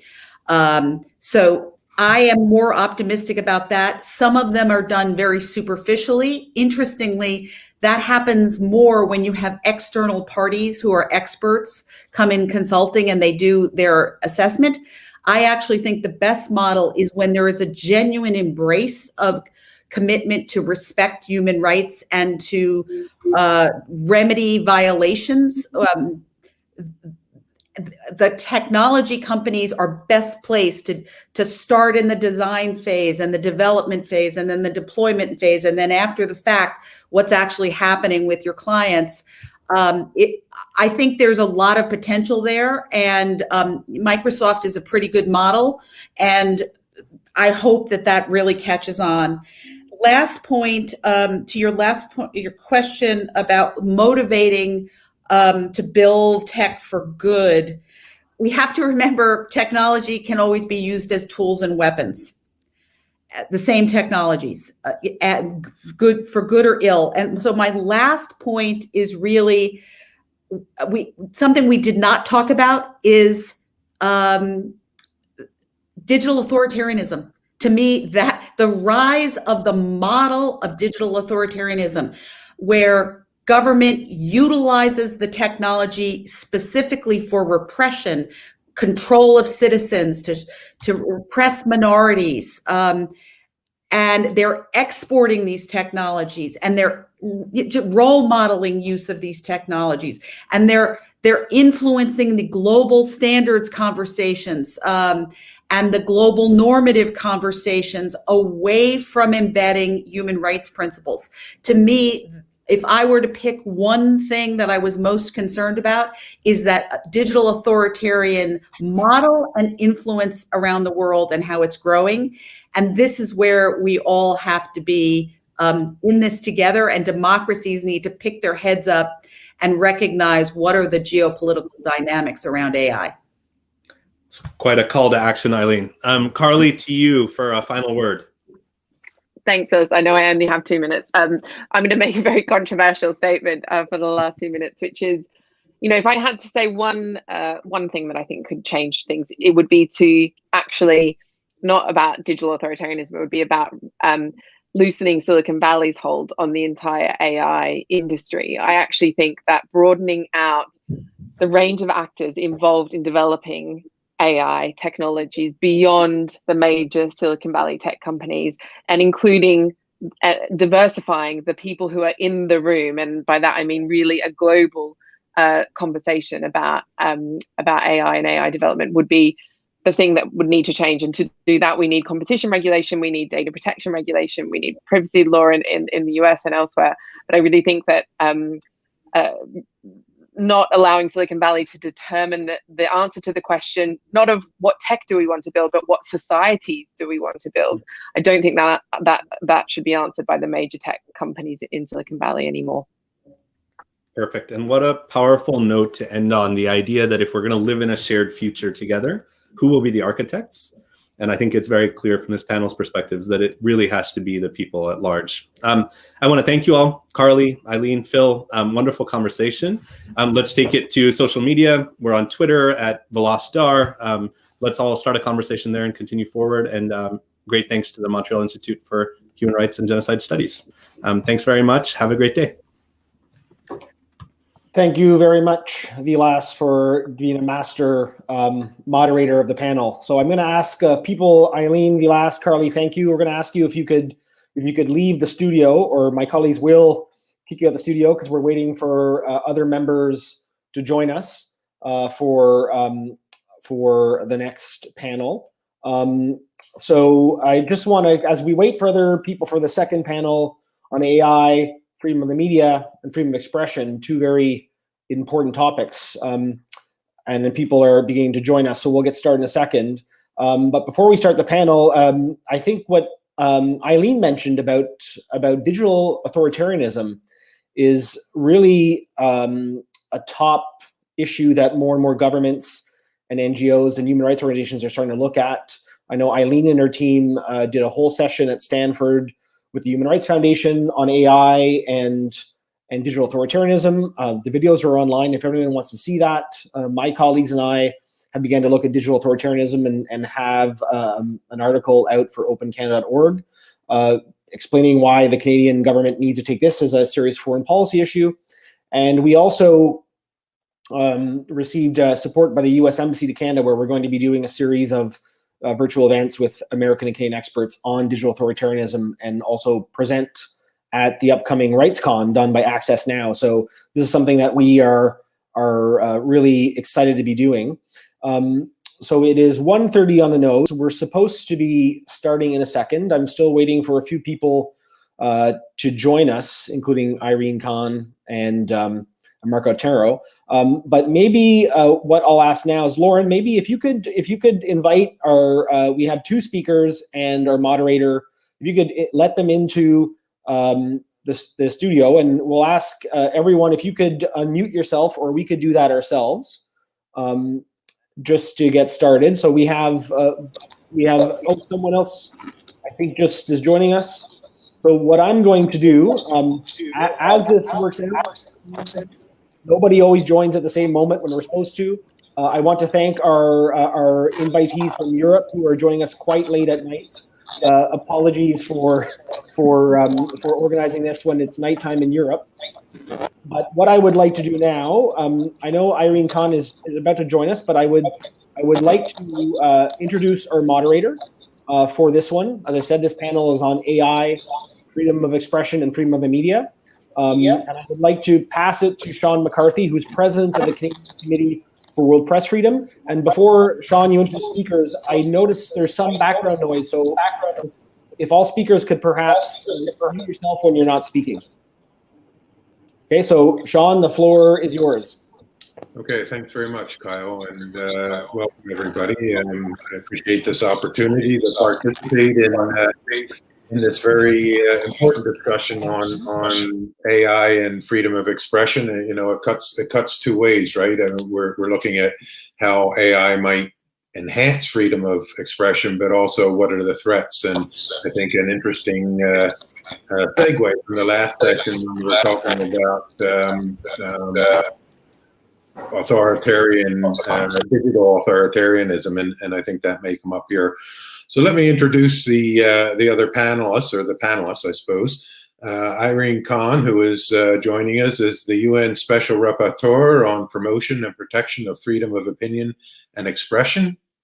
Teresa Ribeiro is the OSCE rep on media freedom. Vivek Krishnamurthy is at the University of Ottawa Faculty of Law, and he is the director of the Canadian Internet Policy and Public Interest Clinic. And Mark Latonero, is a Harvard Fellow and research lead for the Human Rights and AI on the Ground initiative at Data and Society, a New York Research Institute. So each of the panelists are going to take some time to open the session, and then we will launch into probably a 20-minute or so discussion, and then we'll hand it over to you, the audience, for questions and bring you into the dialogue. So I'm not sure who's up first, but over to you.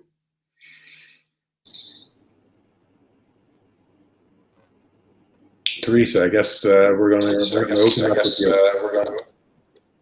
Good evening, everyone. Thank you for having me. And I'm in Vienna.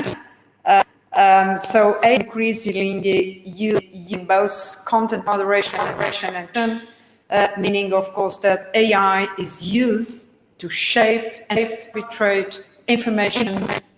And that's why AI has a direct influence on what we as individuals and as society can access, see, and read online, and we can share and develop our ideas and opinions. Over the last years, AI became a central component of online systems, and there will be increasing impacts on our information landscapes, with a genuine risk of individual and social harm.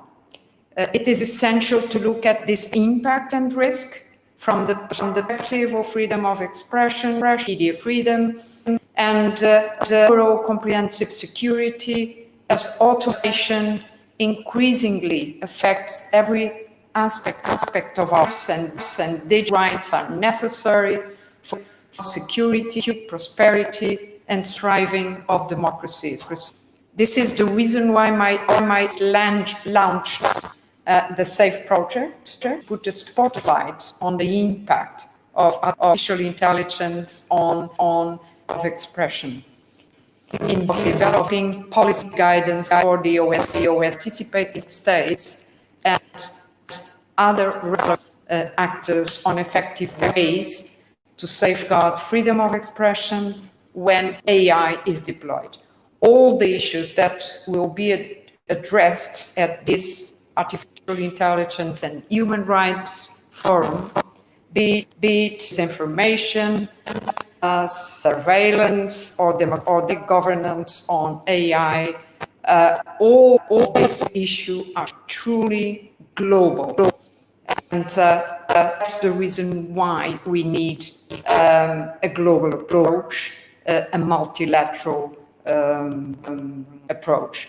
So I'm very happy to be here today to discuss global responses and safeguards to freedom of expression, which are urgently needed. Thanks.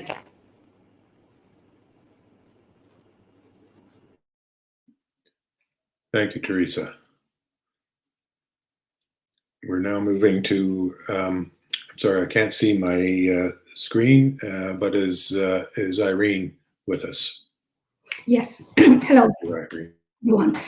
Thank you for giving me this opportunity to talk to you about this issue. It's actually critical to my mandate, particularly now.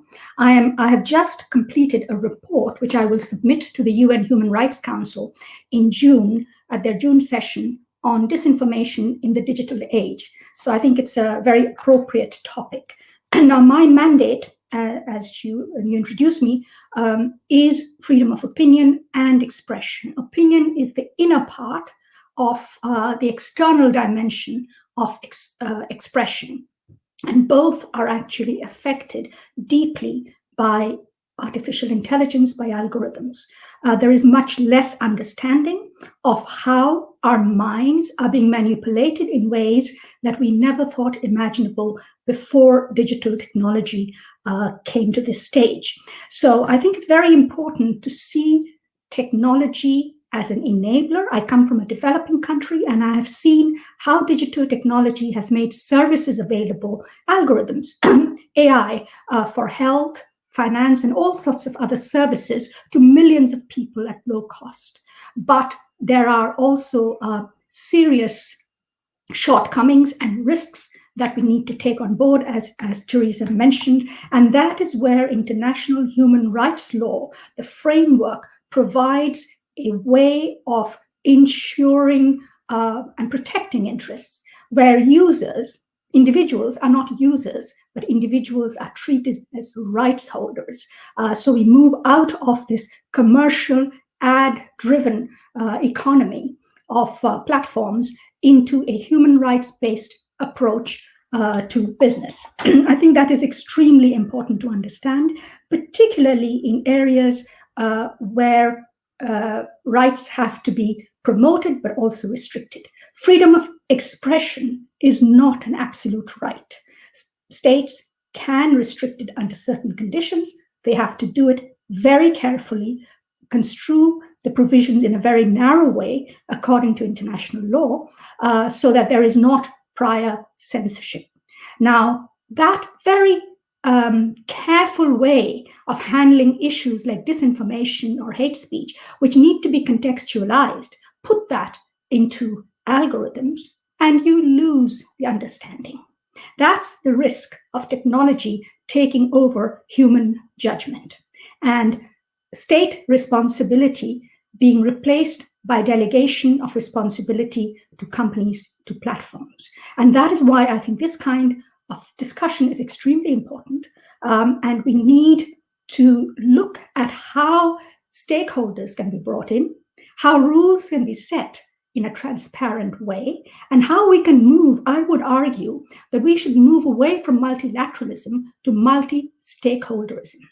And multilateralism between states is insufficient to deal with an issue that crosses borders, that puts power in the hand of private actors, and that deprives individuals of their rights. So multi-stakeholderism, I think, is the answer forward, but it's not going to be easy because there are huge vested interests, large companies, monopolies that have to be broken, and data that has to be protected, and people's own ability, empowerment of people through digital literacy needs to be built into that approach.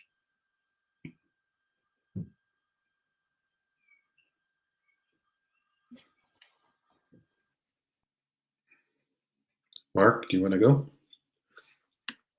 I think Vivek is going next, and then I'll follow. Thank you. Yes, thank you very much. I just want to say how much of a pleasure it is to be here and speaking alongside two giants in the field, Irene Khan and Teresa Riviero, next to whom I feel as a very, very beginner in this area. Mark and I are in a little tag team, and we want to speak a little bit about a report that we're writing right now for Global Affairs Canada, really on how technology impacts media freedom. And Mark is going to speak about one half of our project. I'm going to speak about the front half. And one of the things that struck us as we started the project is that there's some definitional weakness on what media freedom is. So one of the contributions we're going to do in this project is to try to clarify what we mean by media freedom. And part of that, as Mark will discuss, is that technology has scrambled a lot of our conventional understandings of what the media is and how it works. We were struck in this sort of discussion that there's a lot of analysis, quite excellent, about how algorithmic technology impacts the right to free expression, but not quite on media freedom, which we see as a rigid but right. One of that we love popular discourse, and this report is sort of being done as part of Canada's contribution to the Media Freedom Coalition, is that there's a lot of understanding of what media freedom is, so people know it when they see it, but perhaps a clear definition. And you sort of come across two different concepts, right? One of media freedom as the set of rights that appertain to the media and that protect news gathering, journalism, etc. But also, there is a more narrow legal definition of what this means, as in sort of specific protections that media entities get, which are different from the position that normal people find themselves when they are expressing their right to free expression or opinion. So the project that we're doing is going to operate on both levels, so try to engage with both understanding that we all have that, detention of a journalist feels like an interference with media freedom, even though there's no invocation of the specific rights of the media in that context, but also the kinds of protections that media get under the law of many countries, such as press shield laws or exemptions from data protection law, to be able to carry out their function of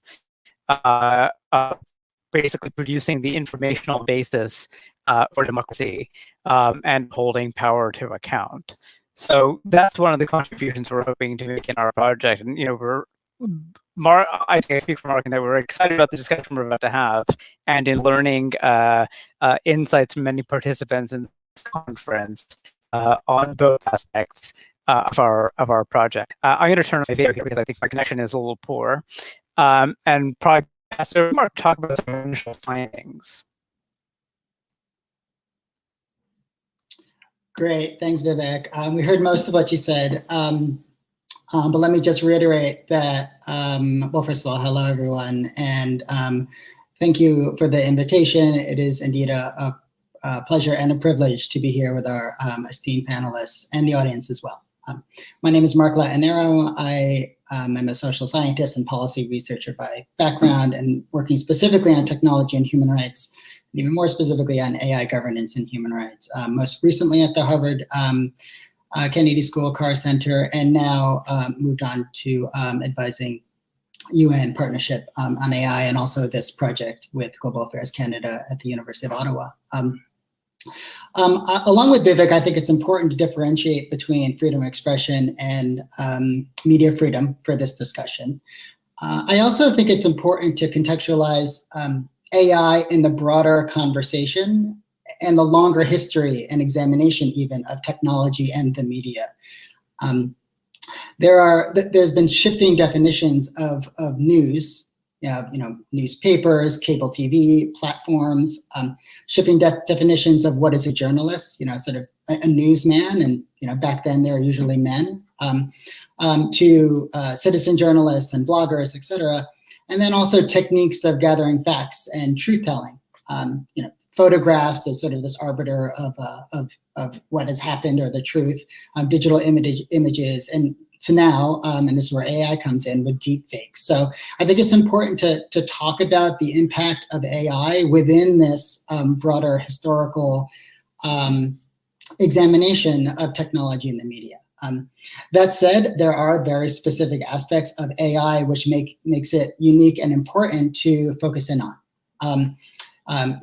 Large, huge, massive data sets on human data. In the last panel, we heard that sort of all data is really human.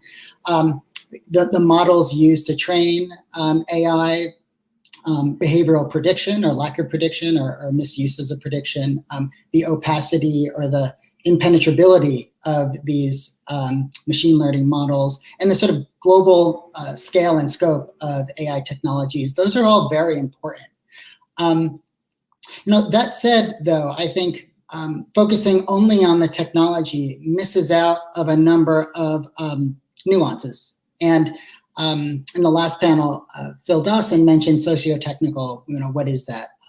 A lot of us sort of researchers and policy watchers think of AI and its evolution and how it impacts a system like the media as a socio-technical system. So it's not really only about the technology, the AI, the causes, technology being a cause and media freedom or the impact of media freedom being an effect, but sort of technology and the media have always been intertwined for the technologies I just mentioned before. So it's a socio-technical approach allows us to think about the technical and social factors are kind of co-constructive or co-constitutive of themselves. And so when we talk about AI and its impact, we're also talking about the data sets that feed into AI. We're talking about the elite businesses and institutions that are developing AI. We're talking about the sort of power centers and the geopolitics of different countries funding AI to the billions of dollars, with other countries not funding AI at all. And so thinking through, this idea of a socio-technical approach and this sort of historical aspect of technology in the media will help us really zero in on the impact of AI and what Vivek and I are going to talk about on media freedom, but also AI and the freedom of expression as well. And so I think we're going to get to those later in the conversation. Thank you. Great, Mark. Thanks very much. So let's open this up and have a conversation. And typically when we think of freedom of expression and government intervention, less is better. I think it was Teresa mentioned, or it may have been Irene. Freedom is not absolute, and there has always been some restraints, libel and hate speech and other restraints on freedom of expression. But typically we think of government intervention in this area as less is preferable, I suppose. So what role? Where's the balance in terms of government intervening, and whether directly on the communications, or perhaps is there a more effective way at getting at the algorithms and the AI that limits the spread of disinformation and other socially harmful communications that isn't directly censoring what people have to say, and whether that communication is, politically difficult for people to hear, or a very argumentative position. So can we start, Irene, with you, and then get others to weigh in? I assume you're sort of saying, well, where do we draw the line between what governments can do, what platforms can do? Yes, that was a very short way of answering, succinct way of putting my question. Thank you. Well, we're talking, when it comes to issues like hate speech, disinformation, fake news, false news, these are very complex ideas. There aren't any definitions of these concepts in international law. There are no universally accepted definition of what is disinformation or even misinformation, or even what is truth and false. And that is exactly as it should be. You were talking about the liberal democracy approach, because people should be able to think freely, should be able to share ideas, whether they are true or false can be a subjective standard very often. Science would never proceed if you did not have the ability to deal with uncertainties, if you only dealt with hard facts, tested facts. So there needs to be this really open area of handling information. And I think from that perspective, even the fact that we can communicate the way we are communicating right now is quite remarkable. However, at the same time, there are risks. And when I was preparing my report, I had about 120 civil society groups from around the world and academics from around the world, from Burkina Faso to Argentina, to Cambodia, to Europe and North America, writing in about the damage that they had suffered, individuals had suffered as a result of false information being used. But they also talked about the importance of having access to information, because in many countries, these are the only means by which people communicate. So I agree totally with what was being said earlier about the socio-technological approach. Technology is meant for human use. Now, states have very clear obligations under international law. They set the standards. They have to apply those standards restrictively. There is decades of jurisprudence out there internationally at national level and at regional level, which calls for restrictive construction of the standards, to protect reputation, to protect rights, to protect national security, public order, public health, public morals, but all very restrictively and through a lawful process, and keeping in mind the necessity and standards of necessity and proportionality. At the same time, of course, companies have moved into this area. And in some cases, the governments don't even know what they're doing. Algorithms, there's no transparency about it. Facebook is present in so many countries. So even if you make a national law in one country, it may not apply to Facebook in other countries. So suddenly, the normal way in which standards are made has really gone out of the window. And yet it's very important that governments determine what is not permissible under international law. Hate speech, we call it broadly hate speech, but basically it's incitement to violence and hatred and hostility. Those kinds of things are not permissible. There should be laws about it, and the state should enforce it. But the state should not be choosing what people put into on the platforms where those laws are not present, where there is no impact, according to international standards, on morals or national reputation, rights, and so on. So there has to be a very clear line. I would say governments are responsible for setting the minimum standards for process. First, enforcing transparency. We need to know what those businesses are doing. They're profit-making, ad-driven models. So we need to know that. Secondly, governments are obliged to protect us from damage by companies or by anyone else. And therefore, governments must put into place proper data protection laws. Governments must also ensure, through regulation, that social media platforms provide us with recourse when they are pulling us out, when they are stopping us from expressing ourselves, that there is proper recourse. What governments should not do is delegate to the social media platforms the responsibility for implementing criminal law. If there are crimes, then it's not for Facebook or Twitter or any of these platforms to decide whether or not I've committed a crime.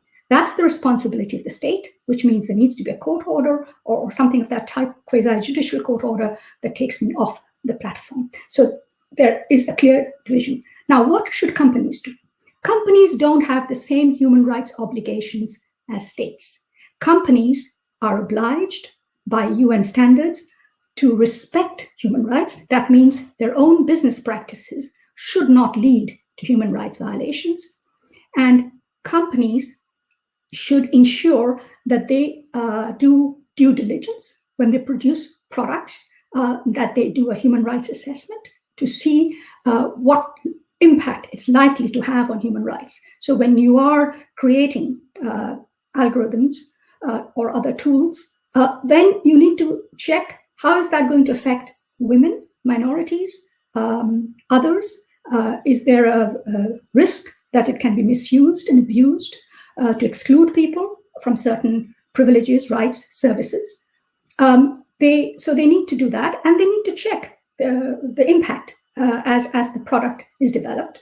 And they need to be able to ensure that they are doing their content moderation properly and not over-excluding people or allowing people, women, for example, stalking of women online has become very common. Women journalists in particular, more women politicians are being attacked online more than male politicians, I'm told. So what can the social platforms do about that? That's a good example. What can the social media platforms actually do about that without restraining rights, I suppose? But all social media platforms have their community standards of behavior because they want to make this space a safe space for conversation. So where the conversation goes beyond a certain limit, then like any other social club or social organization, they can exclude people, but they need to put into place a proper way of distinguishing what is harassment and what is not. If I can just for 1 second tell you about the gender dimension of it, it's very interesting. The feedback I've had from women's groups that at the moment, the complaint mechanisms of some of these platforms allow you to make a complaint on an incident by incident basis. But very often, sexual harassment, online harassment, is not an incident by incident issue. It's a kind of a thing that builds up over a period of time from a certain perspective, etc. And the social media platforms have not actually spoken to women, taken their views on board, and developed a system that will meet their needs. Instead, many women and minorities, religious groups have told me that instead, sometimes under pressure from governments in authoritarian countries, social media platforms will pull women off the platforms. So it's working the other way around.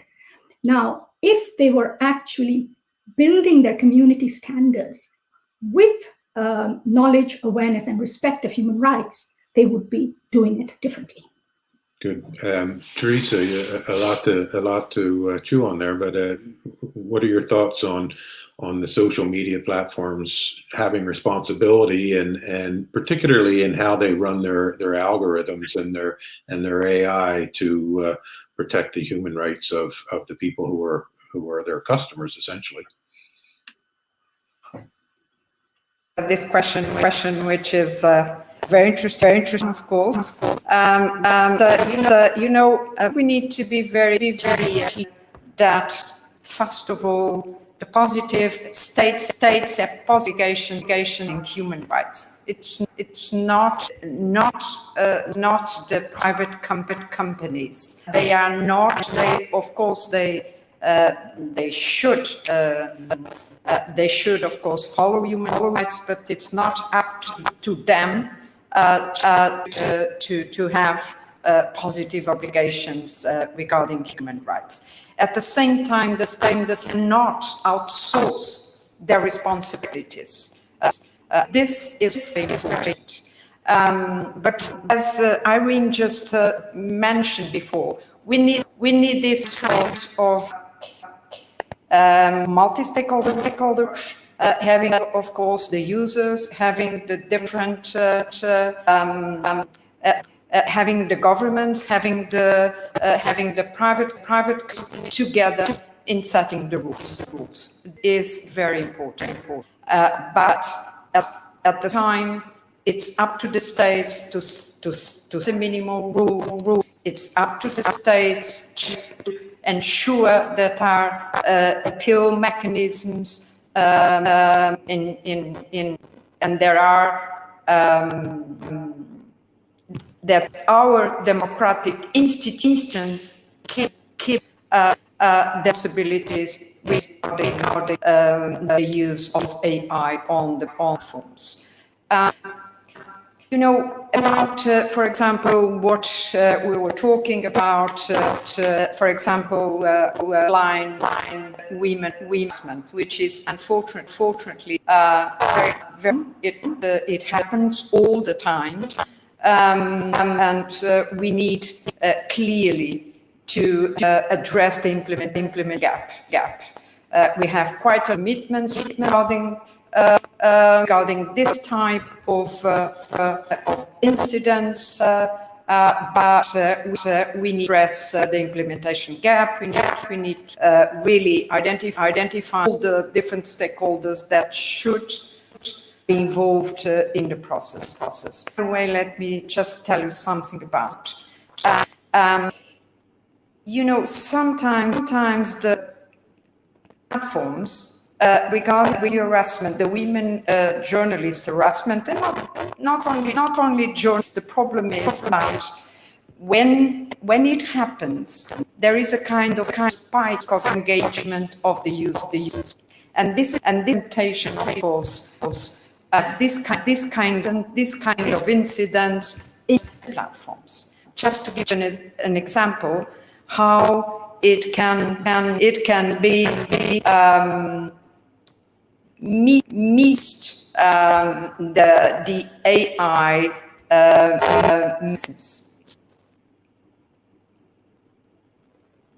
Right, and that the AI facilitates that, I suppose.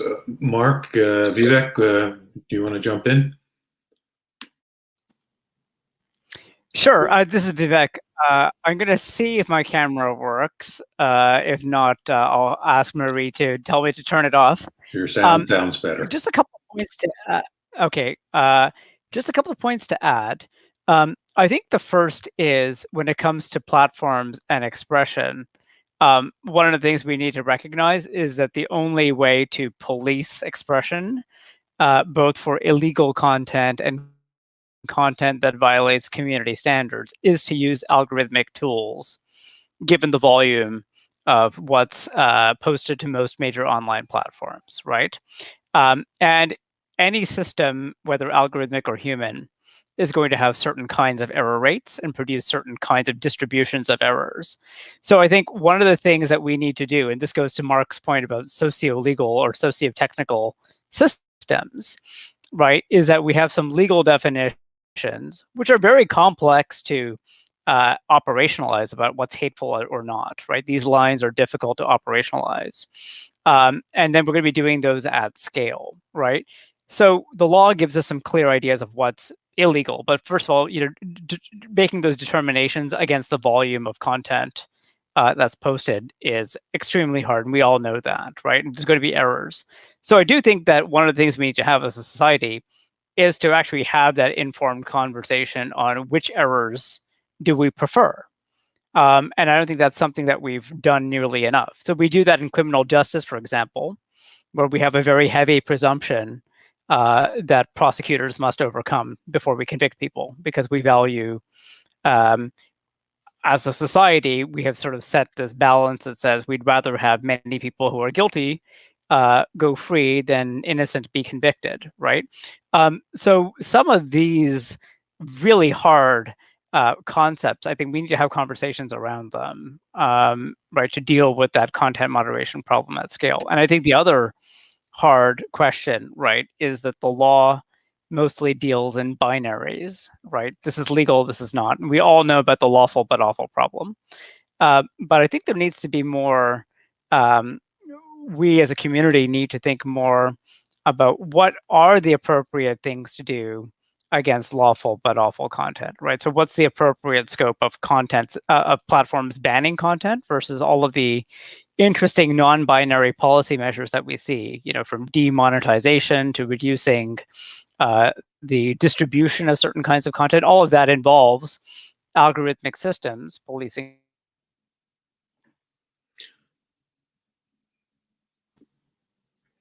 content. And I think that we lost Vivek. I thought we lost. So over to you, Mark. I could step in. Segue. And just to pick up on Vivek's and the earlier comments as well, I think what we're touching upon is sort of the question about what is the responsibility and what is the role of platforms and AI companies sort of more generally in mitigating human rights risks and harms, and also harms to media freedom as well. And here I think we could be guided by the business and human rights sort of literature. Let me just say that question of what is the responsibility and responsible AI and companies is probably the most important governance question happening today around AI. And human rights is coming into the discussion as we heard earlier in the previous discussion, as this established framework to guide this conversation. I would just say that, in thinking about sort of the traditional way of thinking about human rights or business and human rights, sort of state obligations, business obligations and such, I think with AI specifically, there are some interesting factors which could help this conversation along. Because, so for instance, many companies who, particularly those who don't have a presence in the country that they're operating in, let's just say Facebook in Myanmar a few years ago, need to rely not on the state to address these concerns, not within, because they don't have the wherewithal to understand the risks and harms in that country, but civil society. So there's a role for civil society to sort of say, okay, this company has a human rights policy. Facebook didn't then, now they do. We're going to hold them up to the standard, both in sort of the court of public opinion, if not sort of, obviously not in a legal sort of way, but sort of involving civil society to work with, other organizations, international organizations, to help sort of flag up these concerns about these risks and harms. And we need sort of companies and platforms to be able to receive that information and act on that sort of intelligence. And we need other states as well to sort of to induce sort of pressure in that regard to incentivize good behavior. And I'll just sort of say one other thing, which is with regard to companies, how do we hold them account? I think we're also talking about due diligence and how to think about what kind of due diligence, whether it's namely human rights due diligence when it comes to AI and the impact of AI on freedom of expression or media freedom. And I think we're in very early stages with this, because when it comes to AI, and I recently wrote a paper through the Carr Center at the Harvard Kennedy School with a co-author, Ina Agarwal, on human rights impact assessments of AI. And essentially, the old ways of doing these human rights assessments aren't really working. We need to bring in computer scientists, human rights experts, business specialists, and social scientists together to really understand what is this impact. And, maybe some companies are thinking about their impact on freedom of expression, but I would say not many companies are thinking about an AI system's impact on media freedom, and by that also, the impact on democracy writ large. And so we need sort of new approaches, new methodologies to enable these companies and incentivize them, through mandatory regulatory methods or otherwise, to do this sort of due diligence using new methodologies to get at this idea of impact and what to do about it. So let me ask the whole panel, because that raises, I think, an interesting idea. And I come, in addition to the work I do with the Press Freedom Committee, I do a lot of work on climate change and the business around climate change. And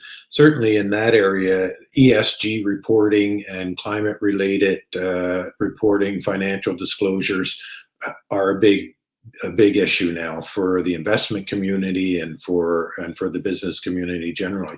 So is that an approach that might be useful in this area? I mean, we have all these companies are expected to produce ESG reports. I haven't gone and looked at Facebook's or Twitter's or the other social media platform. How well do they flesh out these issues in their ESG report? And is that an area where they might be held to account? Anybody who wants to jump in here, I guess I would open it up to. I could just say something really briefly, and I'd love to hear the other panelists. But I have read the sort of Facebook human rights impact assessments. Again, that's what this paper is about.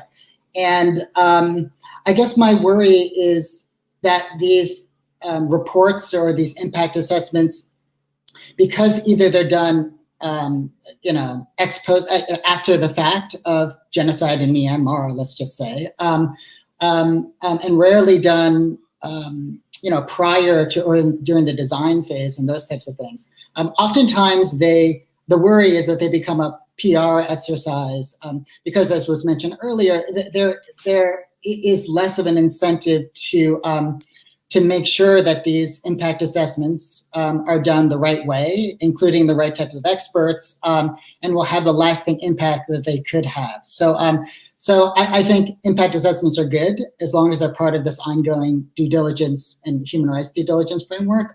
But we should all be concerned and wary about them being held up as a shield to protect bad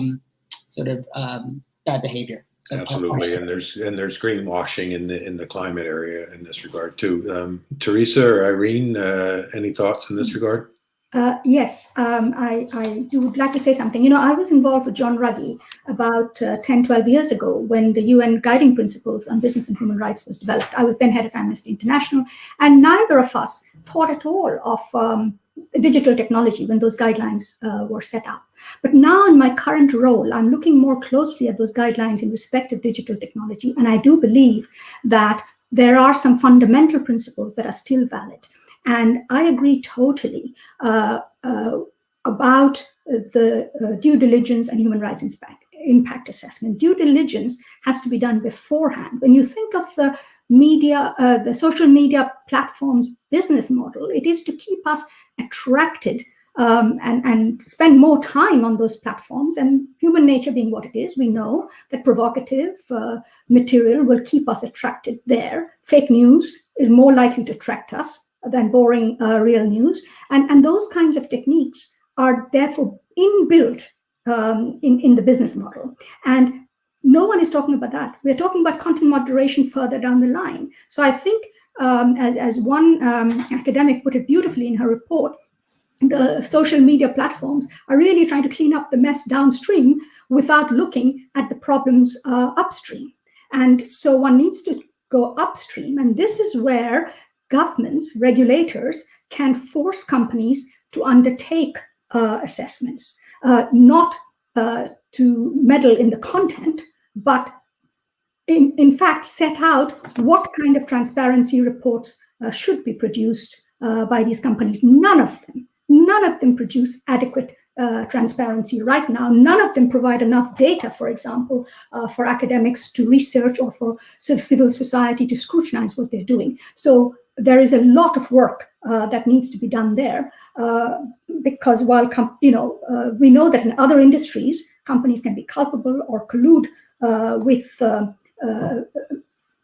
sort of in human rights violations. And here, the social media platforms, the digital tech industry is getting away with it. And so there needs to be a lot more focus on how these, or whether at all, rather than how, whether at all there is due diligence and human rights impact assessment further down the Very good. Teresa, before I turn to you, I just want to let the audience know we are taking questions. And so through Twitter and through the comments section on the site, you can pose your questions to us and we'll put them to the panel. Where Irene was ending up was a question, in fact, that just came in, Teresa, and that is, can we have better and more effective impact assessment of the social media companies' AI and algorithm approaches that really get at the heart of their business model, but also at a lot of the concerns about content that we've talked about. Yes, we can, but for that, definitely we need the participation of many stakeholders. I think it's the only way to moderate the behavior from the platforms. From the platforms, the tech platforms. You know, social sense it impacts the profits of it, and so it really matters, and that's why it's so important to invest in a society that is resilient and to be prepared to really accept what is offered by the tech platforms. And the sound is very good. I'm having also quite a lot of problems in following what other panelists say, and even questions. But in any case, trying to follow. It's not very easy. Okay, apologies for that.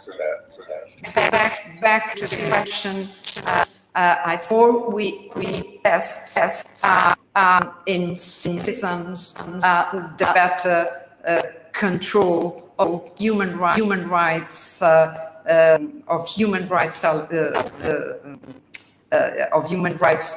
we will have, and this is very important. It's a way of pressure over the business companies. Thank you, Teresa. Mark or Vivek, let me pose this to you.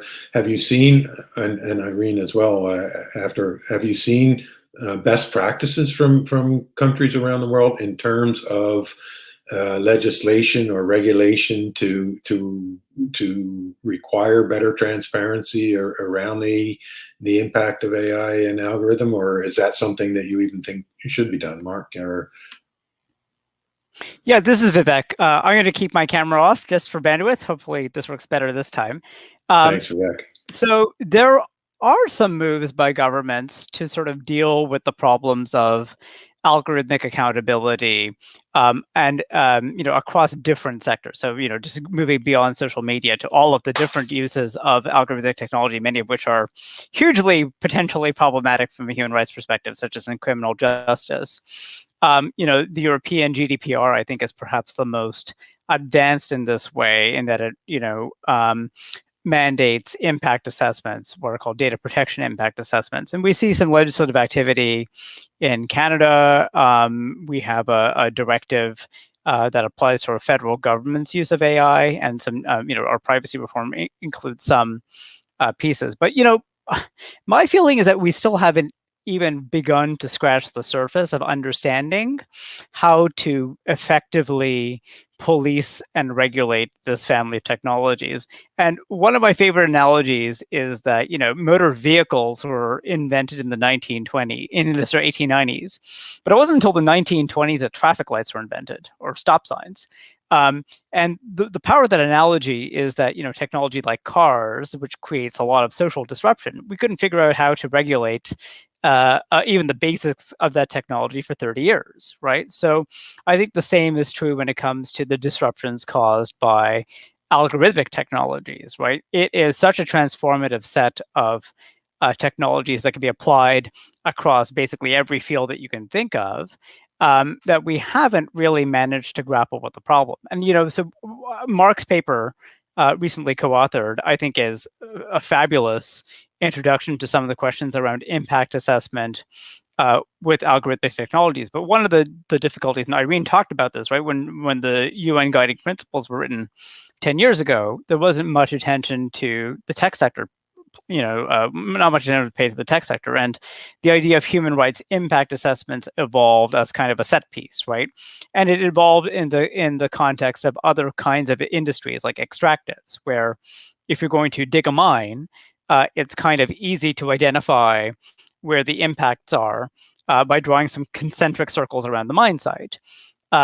With tech, the impacts are ever changing because the technology is ever changing, and also, tech is a set of tools that can be used very flexibly.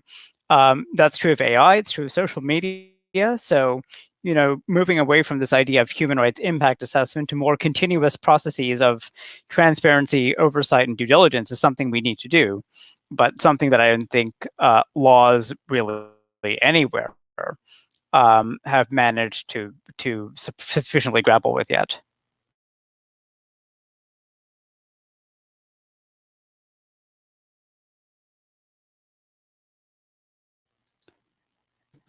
Oh, Sean, I believe you're on mute. I knew that would happen once. Mark, is the impact assessment route viable? I mean, the way you described the situation with Myanmar after the fact, I mean, I don't think that's part of what people are looking for, I suppose. But as you note, it's post facto, and what Vivek is suggesting is we want something that is ongoing. So, is the nomenclature right here when you talk about impact assessments? What are we looking for in terms of trying to have the social media companies have a duty of care to society, really, around the use of AI and algorithms? I think what we're really at, well, maybe I'll set a lofty vision, really, which is which certainly hasn't even been met by states who have signed and ratified a number of human rights conventions, et cetera, and treaties. But it's really embedding a human rights-based approach and respect for human rights into the very organizations themselves who are making these technologies. I think there's a business case to be made for why companies should embrace this approach. One example is that it sort of clarifies what their obligations are as they enter into with a technology which is scaling rapidly and crossing boundaries and borders. It sort of helps them guide their behavior and their sort of products impact as they go from country to country, where they're not even based, really. And again, the Myanmar Facebook example is but one. And so there's a business case to help, clarifying the sort of the approach and behaviors of these companies, AI companies, as they enter into these countries.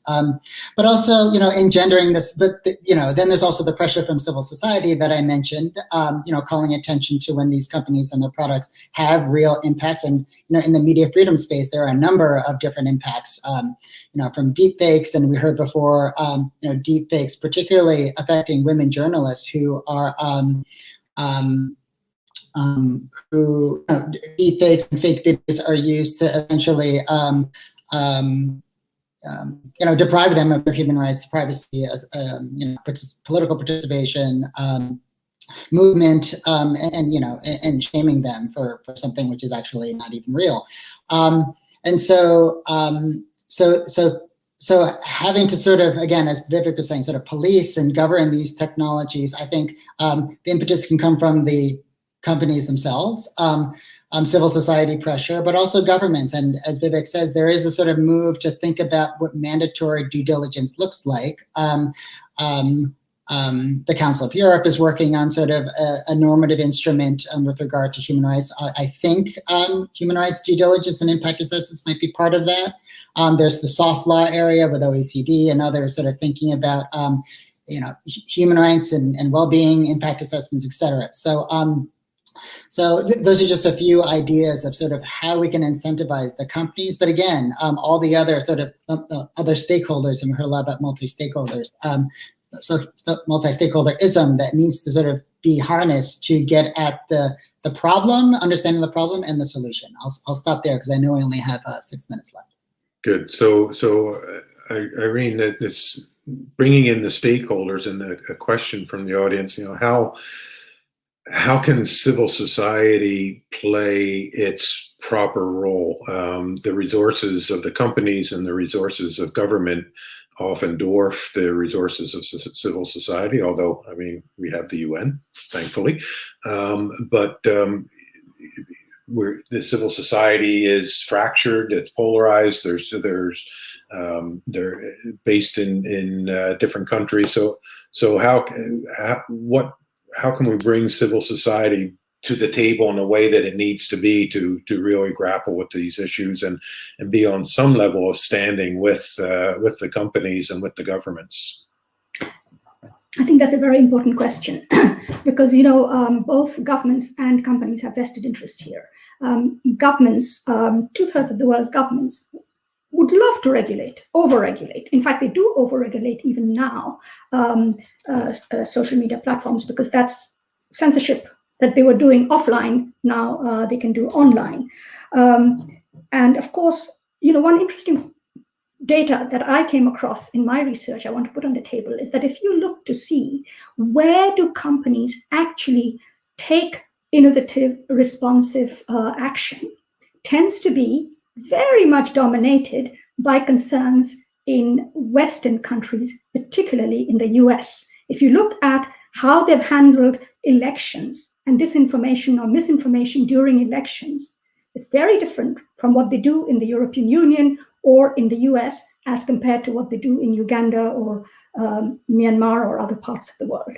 So they are driven by their markets. Now, when we talk about civil society, and the reason why I'm saying that is when we talk about civil society, we need to think globally, not just well-funded civil society groups in Europe and North America who are very active and participating. But how do we get all those local voices in those places where companies and governments actually collude together to restrict human rights to work effectively?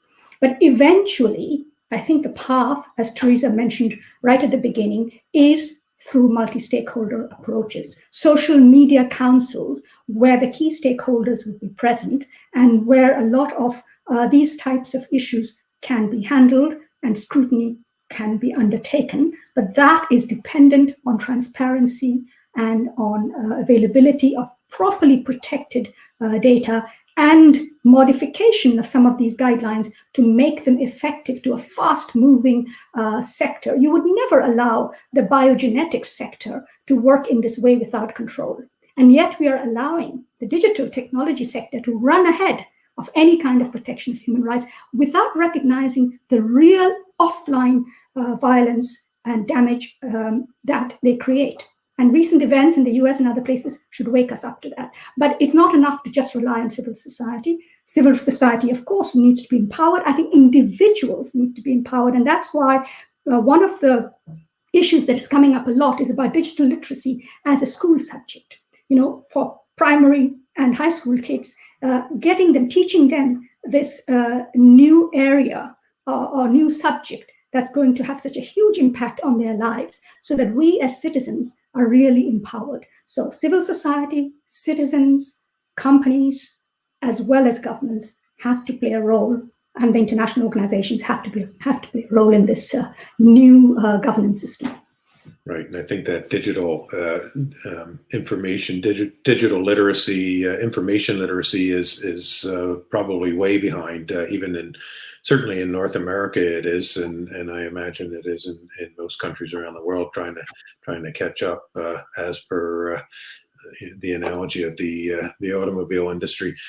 We have just 2 minutes left, so I think I'd go to each of you and just ask for what should the audience be looking for, very briefly, an event.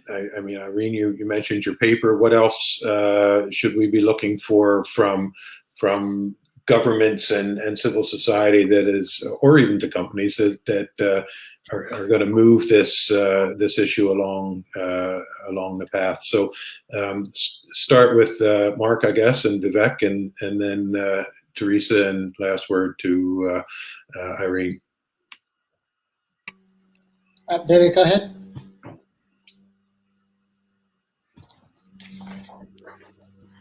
Sure. From my perspective, two things. Well, Mark and I hope to have a report out on tech and media freedom in the next couple of months.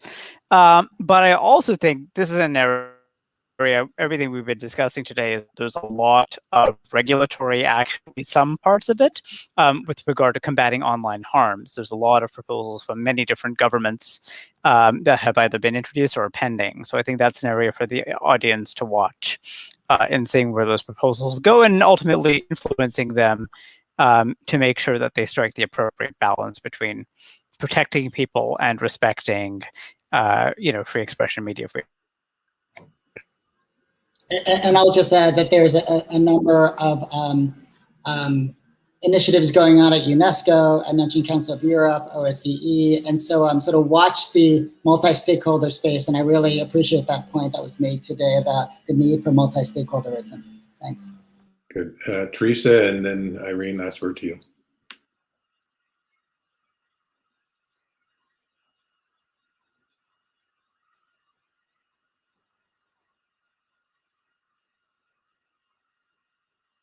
I think we lost Teresa. So Irene, I guess we'll have last word to you. Yes. Well, I think a lot is happening, and the UN still has a big role to play. But the UN should become a space, just as it did for the UN guiding principles in business and human rights. It should become a space for drawing in the multi-stakeholder groups. My paper is written not as the definitive answer to these problems. There aren't any. We all know that. It's much more as a way of opening up dialogue. And I hope that we can continue to have these kinds of awareness-building discussion forums, but also some deep, good research. There are huge knowledge gaps, especially about developing countries, that we need to address. Very good. And with that, we will pass it over to Kyle. Thank you, Sean, for moderating a great session with sometimes difficult circumstances with unreliable connections. I just want to thank everyone for joining us, particularly our colleagues from Europe. That it's quite late at night. So thank you to Irene Khan, to Teresa Ribeiro, Vivek, and Mark. Thank you, and also Sean for you playing an important role in moderating this discussion. So this is the end of day one of the AI and Human Rights Forum. So I do hope those who have watched us today will join us tomorrow from 12 o'clock to 2 o'clock New York, Montreal, Toronto time. And we're going to be talking, and I think a very great segue, which Irene mentioned, the issue of disinformation and what can be done and digital literacy. So the first session we have tomorrow is on misinformation and AI to explore that issue. And following that, we're going to talk about some of the stuff that was mentioned in the first panel about digital authoritarianism, about surveillance and digital authoritarianism, and how to break down the tech and human rights silos, which we need to do. So with further ado, I'd like to thank you for joining us. We will edit these videos and put them up, and we will also email everyone the statement by the Canadian Minister of Foreign Affairs, Mark Garneau. So thank you for joining us today.